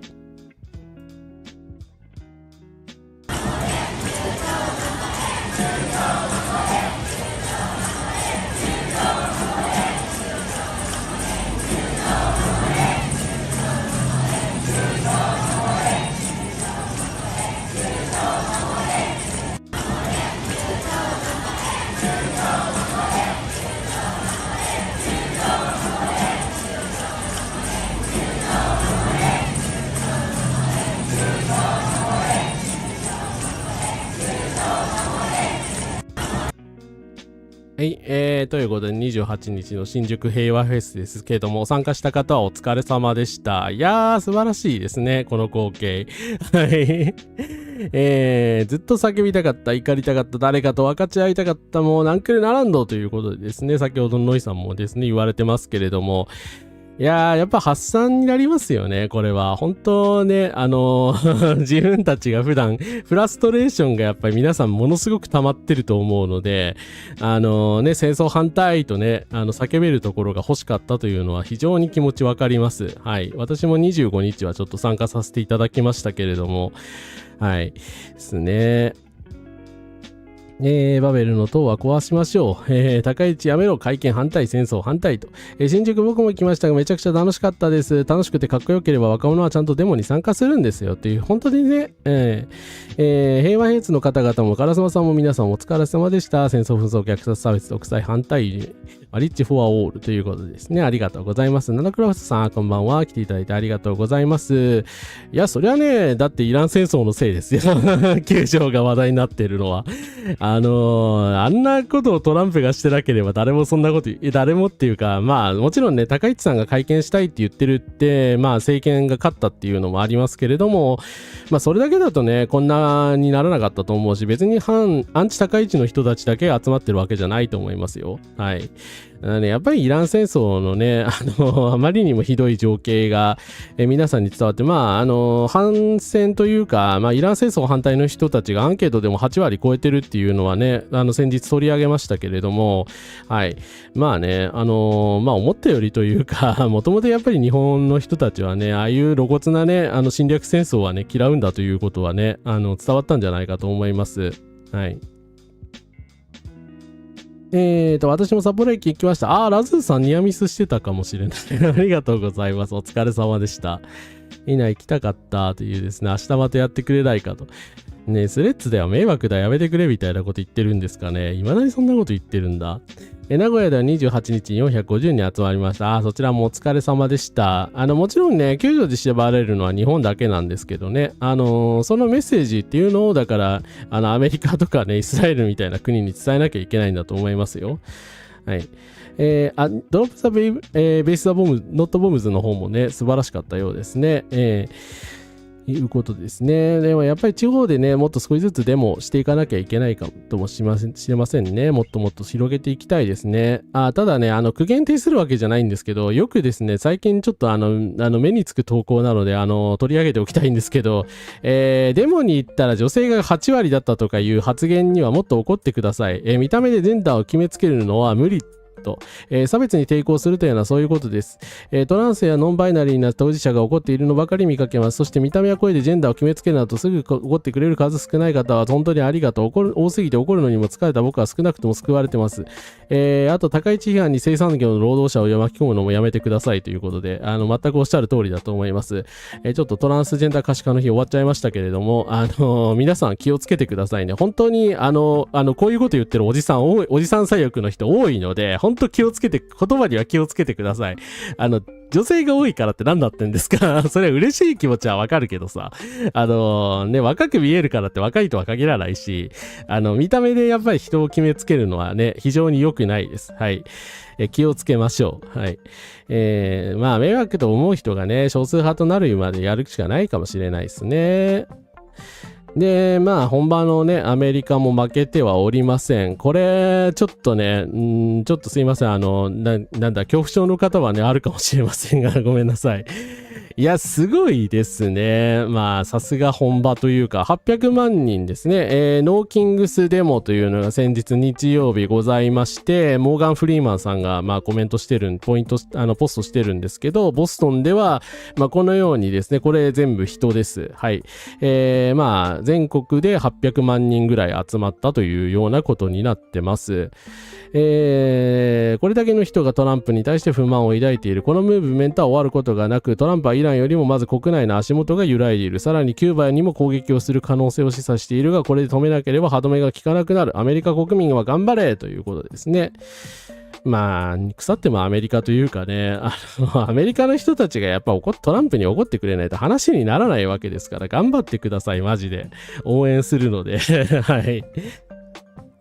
まあ今回ね、保守派の人もかなり怒ってくれてるみたいなので、いいことだと思います。はい。まあこういう無茶苦茶な侵略戦争に対してはですね、別に9条があろうがなかろうが反対するのが当たり前だと思うので、はい。ぜひともトランプをやっつけてほしいと思います。はい。そうですね。まあ、海外向けにね、アピールするんだったらね、9条って言ってもね、よくわかんないかもしれないから、そこは言い方考えた方がいいかもしれないですね。やっぱり世界平和ですよね。まあ、ノーウォーみたいなプラカードの人が多かったと思うんで、それは伝わると思うんですけど、そうですね。勝手にジェンダー決めつけるのは本当良くないのでやめるべきですね。はい。そう、おじさん左翼ね、ミソジンに克服できてない人本当多いから、私もね、人のこと言えないけど、やっぱり優勢思想とかね、克服できてないのは非常に良くないので、絶対気をつけるべきだと思いますね。ぬここさん、こんからすです。観光客と思われる人も参加してて盛り上がってました。ということで、ありがとうございます。デモしてたら、若い男の子たちのグループに勝手に撮影されて絡まれたと。そういうこともあるんだ。いや、それもね、ほんとダメですよね。だからそこはね、ちゃんと対処してないとですね。デモの人たちがやっぱりちゃんと対処しなきゃいけないことだと思います。外部の奴らは嫌がらせしてくる欲とかもいるからね、どうしようもないところはあるんですけれども、皆さんもですね、本当気をつけて参加されてください。ちなみにこのノーキングスデモなんですが、ちょっと象徴的な写真があったので取り上げたいんですけど、これ AI の偽写真じゃないですよ。ちょっと日本語に訳しとくか。ABC ニュースが多分ですね、わざと報じてるんですけれども、一部でですね、揉め事になったらしくて、ノーキングスの集会の後でですね、集会解散命令が出されたんですけど、いつまで経っても解散しなかった人たちが一部にいたらしいんですよ。で、その一人がこのコスプレイヤーの女性なんですけれども、見ての通りですね自由の女神なんですよね。だから自由の女神にさ、こうやってこの鎖つけて引っ張ると絵面に対して何とも思わなかったの？ニューヨーク市警はまずいと思わなかったっていう。女性はどういうに見える人はなんだろう。多分分かっててやってたんでしょうね。これ、ニヤニヤしてるんですけど、はい。今のアメリカを象徴する一枚としてバイラルしてるみたいですね。はい。ですね。そう、自由の女神でございます。まさかね、自由の女神のコスプレしててね、うまく捕まってやったぜみたいな感じなんでしょうかね。そうですね。憲法9条はね、アフガンのね、もちろん中村さんとかもね、知らしめてくれてますからね、国際的にはね、多少知名度はあると思うんですけどね。これまた象徴的だな。逮捕されてどやる女神素敵ってね。これわざと多分やったんでしょうね。でも、捕まえるか、これ。捕まえなくていいよって。私が警察だったら、いや、これはまずいって写真撮られるって思って、逃がしちゃう気がするけどな。よく捕まえましたよね。はい。これは戦争賛成とか叫んでた。それは本当嫌がらせですね。そういうやつはね、問答無用で警察とかにそれこそ訴えていいと思います。はい。自由が鎖をかけられるアメリカ。ニューヨークだったら拍手が死刑からも起きただろうにっていう。いや、でもこれはそうか。ロサンゼルス死刑ですね。ごめんなさい。さすがにニューヨークではこんなことしないと思うけど。でもロサンゼルスもな、リベラルなはずなんだけどな。捕まえちゃったのは残念ですね。マスクと帽子をして見バレ防止していきましたということで、なるほど。だからですね、ただこういうね、女性っぽい見た目の人とかね、コスプレしてる人はね、結構狙われやすいので、ほんと気をつけてくださいね。はい。で、他にもですね、ロンドンでも100万人以上というイギリス史上最大規模のパレスチナ支持&極右反対の合同デモというですね、反戦だけじゃないんですけど、反戦プラス、ガザ虐殺反対でですね、これだけ集まったということで、こういう面でもやっぱりイラン戦争はね、完全に逆効果でしたよね。パレスチナのことでやっぱり関心ある人って特に日本は少ないし、いや、ハマス支持なんですかみたいなことも言われるから、あんまりね、知名度的にもそうだし、広がりが今までなかったんですけど、今まで無関心だった人もね、パレスチナフラッグとか掲げてくれるようになっているので、はい。ね、どれだけの犠牲がそれまでに必要だったのかという話ではあるんですけど、やっぱりパレスチナの人たちの今続けられているですね、ああいう死刑であるとか虐殺であるとかっていうのにも目を向けてほしいなと思います。はい。他にもですね、これもフォロワーの方参加された方いたって言ってたんですけど、大阪駅前で1000人以上の方がペンライトで静かに、反戦、スタンディングをやったということで、平和を願うペンライト勢などの SNS の呼びかけで集まったということで、大阪御堂筋南口広場でのスタンディングが呼びかけられ、ノーウォー憲法9条を守れといったクラカードを掲げた人々の列が伸びたという、トランプの始めた戦争で人命が奪われ、ガソリン値上げや石油精神が品薄になることも心配の状況である。医療をはじめみんなの生活を守るための意思表示をしたいと思った。声を上げることには抵抗があったが、サイレントなので自分でも参加できたということで、これ初参加だった方も多かったということで素晴らしいことだと思います。もちろん匿名でも政治的主張はできますけどね。駅前で人が多いところで交番も近いのですが、こちらも証拠の動画撮りました。撮影されてると思ったら去っていきましたっていうですね。撮影し返すっていうのもね、ありですよね。本当に嫌がらせには皆さん気をつけてください。名古屋ではフリータレスチャンコールができました。おー、素晴らしい。ですね。で、こちらはですね、パレスチナ、新宿のですね、アルタマ駅前に帰還目前のイスラエルとアメリカ派の無法を許すな土地の日デモ行進ですね。ボイコットアパルトヘイト国家イスラエルと書かれた国際法違反の隠れ壁を模した長い横断幕が踊ったということですね。全国各地で、パレスチナ連帯デモもですね、土地の日というですね、デモが開かれたということで、参加者もですね、少しずつ増えているような気がして、本当に良かったと思います。ただね、これでもなかなか2年半やってもね、なかなか状況はね、変えられなかったし、イラン戦争まで結局来てしまったわけですけれども、今ですね、世界中の非難がイスラエルとアメリカに集まっているのはですね、危機的状況ではありますけれども、ある意味、アピールする機会ではあるわけなので、この機会にですね、イスラエルが今までどんなにひどいことをやってきたのかっていうのを知らしめる必要があるかなと思っております。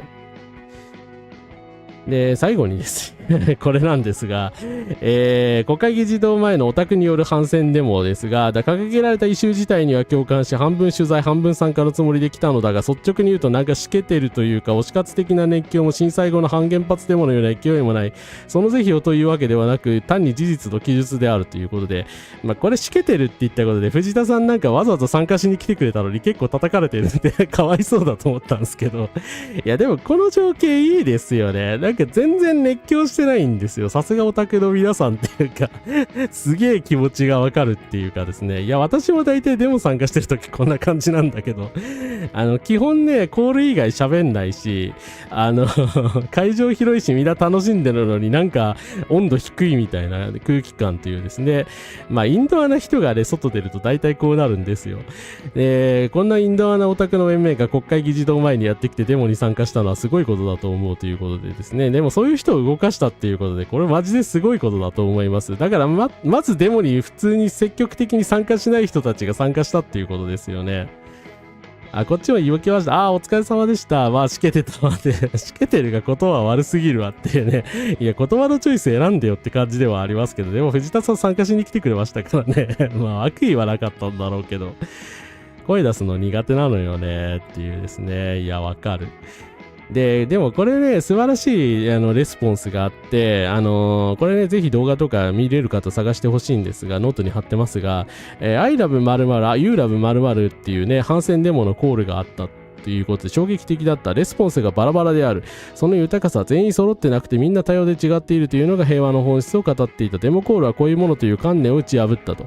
デモのコールって、フリーパレスタインみたいにですね、同じことを言うっていうのが普通なんで、普通という、あえて言えば普通なんですけど、リベラルはまとまらないから弱いんだとか言われるけど、オタクデモのコールは、I love you, you love 精神があればむしろ分厚いんじゃないかと。みんなバラバラで多様なコールをするっていうこと自体が豊かなことだっていうメッセージを送ったということで、これすげえなと思いますね。なんかデモ活動とか、なんでしょうね、左翼活動家じゃない人だからならではの発想ですよね。これは本当素晴らしいな。クリエイティビティやっぱり高い人たちだから思いついたのかなと思うんですけど、そうか、その発想なかったなと思って。だから好き勝手なこと喋っていいんだっていうですね。だから自分が好きなものと相手の好きなものは違うからっていうメッセージを送るために、あえてバラバラなコールをしたみたいなんですけど、だからこういうのね、他のデモとかでもですね、応用して広がっていけばいいんじゃないかなと思ってます。はい。お立ち台の近くはすごい熱気でしたけど、他はこんな感じだったんだっていうですね。そう。講演してる人との周りはね、やっぱり有名な人とかがね、喋ってたりしたのでね、結構熱気があったんですけど、他はね、そんなんでもなかったという感じみたいですね。翌日の新宿レイブとのテンションの高さがすごかった。名古屋スタンディングでもずっとゲームやってる人がいました。でもそれでもいいんですよね。はい。皆さんバラバラでもね、参加してればいいんですよ。オタクによる反戦デモのポストについて興味深くウォッチさせてもらったが、主要メンバーの方はオタクというカテゴリーということもあり、作家さんやアーティストといわゆる日本のエンタメ業界を支えるクリエイターの人たちなんだよね。なぜこのような人々が戦争反対を強く訴えるかというと、皆さんそれぞれ生活に直結しているから余計に切実という側面があって、有事の際に真っ先に仕事を吹っ飛んでしまう、リスクが一番高いのですと。戦争以外でも有事の際、記憶の新しいところだとコロナ禍の頃にもダメージが大きかった業界でもある。行きたかったライブやイベントが軒並み中止になり残念になったことははないだろうかと。今回ね、本当ナフサ危機なので、プラスチック製品とかが、供給できないというような事態に最悪なってしまえば、オタク活動とかもですね、大変な支障が出ることだと予想されますので、今反戦デモにこうやって立ち上がってくれたというのはですね、当然といえば当然なんですけれども、本当はありがたい話だし、素晴らしいことだと思います。皆さん本当にお疲れ様でした。相葉さん、コンカラスです。みんな戸惑いながら楽しんでて、やっぱりそういう感じだったんですね。そうですね。だから、なんでしょう。デモって、大体声を揃えて、給料を上げろとかね、戦争反対とかって叫ぶっていうのが、たくさんいるっていうことを示すっていうことでね、あんまり多様性を強調したりしなかったんですけれども、ただね、オタクデモの場合ね、何かが好きだっていうこと自体がメッセージになってるから、そこの部分はね、共通してるっていうことでできたわけですよね。だから工夫次第なんじゃないですかね。ここまでたくさんのクリエイターが参加されてるのね、すごいですよね。私、所十三先生大好きなので、あんまり人に言ったことないんですけど、自分の動画で、びっくりはてなとかパロったりしてるので、はい、嬉しかったです。いろんなタイプのデモやればいいと思いますね。はい。デモの多様性化もね、広がっていけばいいんじゃないかと思います。で、最後にこれ宣伝兼ねてというかですね、最初のですね、金沢さんの動画に戻ってくるんですけど、4月8日国会前に集まろう、平和憲法を守るための緊急アクションを引き続き行いますということで、ちょっと他の地域でやってるかちょっと確認してないんですが、4月8日の7時30分からですね、すごいペース早いなって思うんですが、また国会正門前でデモするそうでございますので、東京近郊の臭い方はぜひ参加をご検討ください。前回ね、24,000人も集まったので、次どうなるかわかんないですけど、イランの情勢全くですね、変わってない、停戦するかどうかも見えないという状況なのでですね、金沢さんみたいな方はですね、ずっとスピーチしたりとか、すごい活躍されてるわけですけど、こういう方にだけ任せてはいけないと思うので、よかったらですね、皆さんも連帯していきましょう。はい。ということで、本日の配信以上となります。ご清聴ありがとうございました。ありがとうございました。ありがとうございました。多様性を補完するやり方にこういう形もあるんだろうっていう。いや、そうですよね。全然思いつかなかったっていうか、今、コメントにもありましたけど、デモって普通というか、あえて普通と言いますけれども、みんなで声を揃えるものっていう観念があったので、そんなやり方していいんだみたいなですね。だからデモに参加したことない人たちが多かったからなんでしょうね。で、共産党さんね、なんかもっと参加されるのかと思ってたけど、全然いや、それを自体は別にいいと思うんですけど、党派色なかったみたいですよね。なんか、共産党の偉い方とか来なかったというか、多分避けたんでしょうね、あえて。で、他のデモとかもね、別に被ってたので、時間的に、はい。共産党員の人が、共産党のその議員さんが参加してない共産党デモって何って感じなんですけど、特に党派性のないデモだったと思います。ゴゴブニーさん、お疲れ様です。どんな時も戦争、虐殺、差別、あらゆる加害に反対しますということですね。はい。地方都市だとね、そうですね、福島みずほさんが来て凱旋演説されてたんですね。なかなかね、特殊な面で見られやすかったりとか、やっぱり共産党さんとかね、一部の、最悪派系の団体しかね、デモしてなかったりするんですけど、やっぱりそこはね、少しずつでもね、やっぱりやっていかないと、ですね。やっぱり全部東京に集中しちゃってるのも、それはそれで歪だと思うので、はい。共産党がレイブパーティーなんて開けるわけない。いや、そんなことないんじゃないですか。そんなことないような気もするけど。ですね。何が言いたかったんだっけ。で、少しずつ地方からでもね、活動を広げていきたいなとは思っております。はい。ということで本日お疲れ様でした。すいません、開始遅くなってしまったので、またとんでもない時間になっちゃって申し訳ありませんでした。よかったら、初見の方もですね、チャンネル登録、高評価とぜひともよろしくお願いいたします。マムツニさん参加してなかったんだ。でもニューヨーク市長だからな、彼。さすがにまずかったんじゃないですかね。プロ政治家が参加するとまたちょっとニュアンス違ってきちゃう気がするので、はい。まあ国会議員の人とかもね、あんまりあれ見なかったけど、参加してたのかな。はい。ギャンブルニキさんお疲れ様です。来ていただいてありがとうございます。お疲れ様でした。お疲れ様でした。ありがとうございます。で、今週なんですけれども、ですね、4月3日の日、またライブ配信しようと思いますが、内容は決まってません。まあフリートークするか、もしですね、まあ今ちょっともう4月1日に日付が変わってしまったんですけど、なんか4月1日に恐ろしいことが起きることがなんか毎年 VTuber の間でありまして、まあもしそういったですね、恐ろしい事態が起きるとなれば、その話をするかもしれません。はい。ですね。で、あと4月4日についてはですね、また、田原風花さんと一緒にコラボで、ゲームをやろうと思ってます。で、ビホルダークリアしたんで、よかったらアーカイブ見てください。新作ゲームに挑戦しようと思ってるので、よかったら引き続きチェックの方よろしくお願いします。ということで本日もお疲れ様でした。お疲れ様でした。遅い時間までありがとうございました。おやすみなさいませ。お疲れ様でした。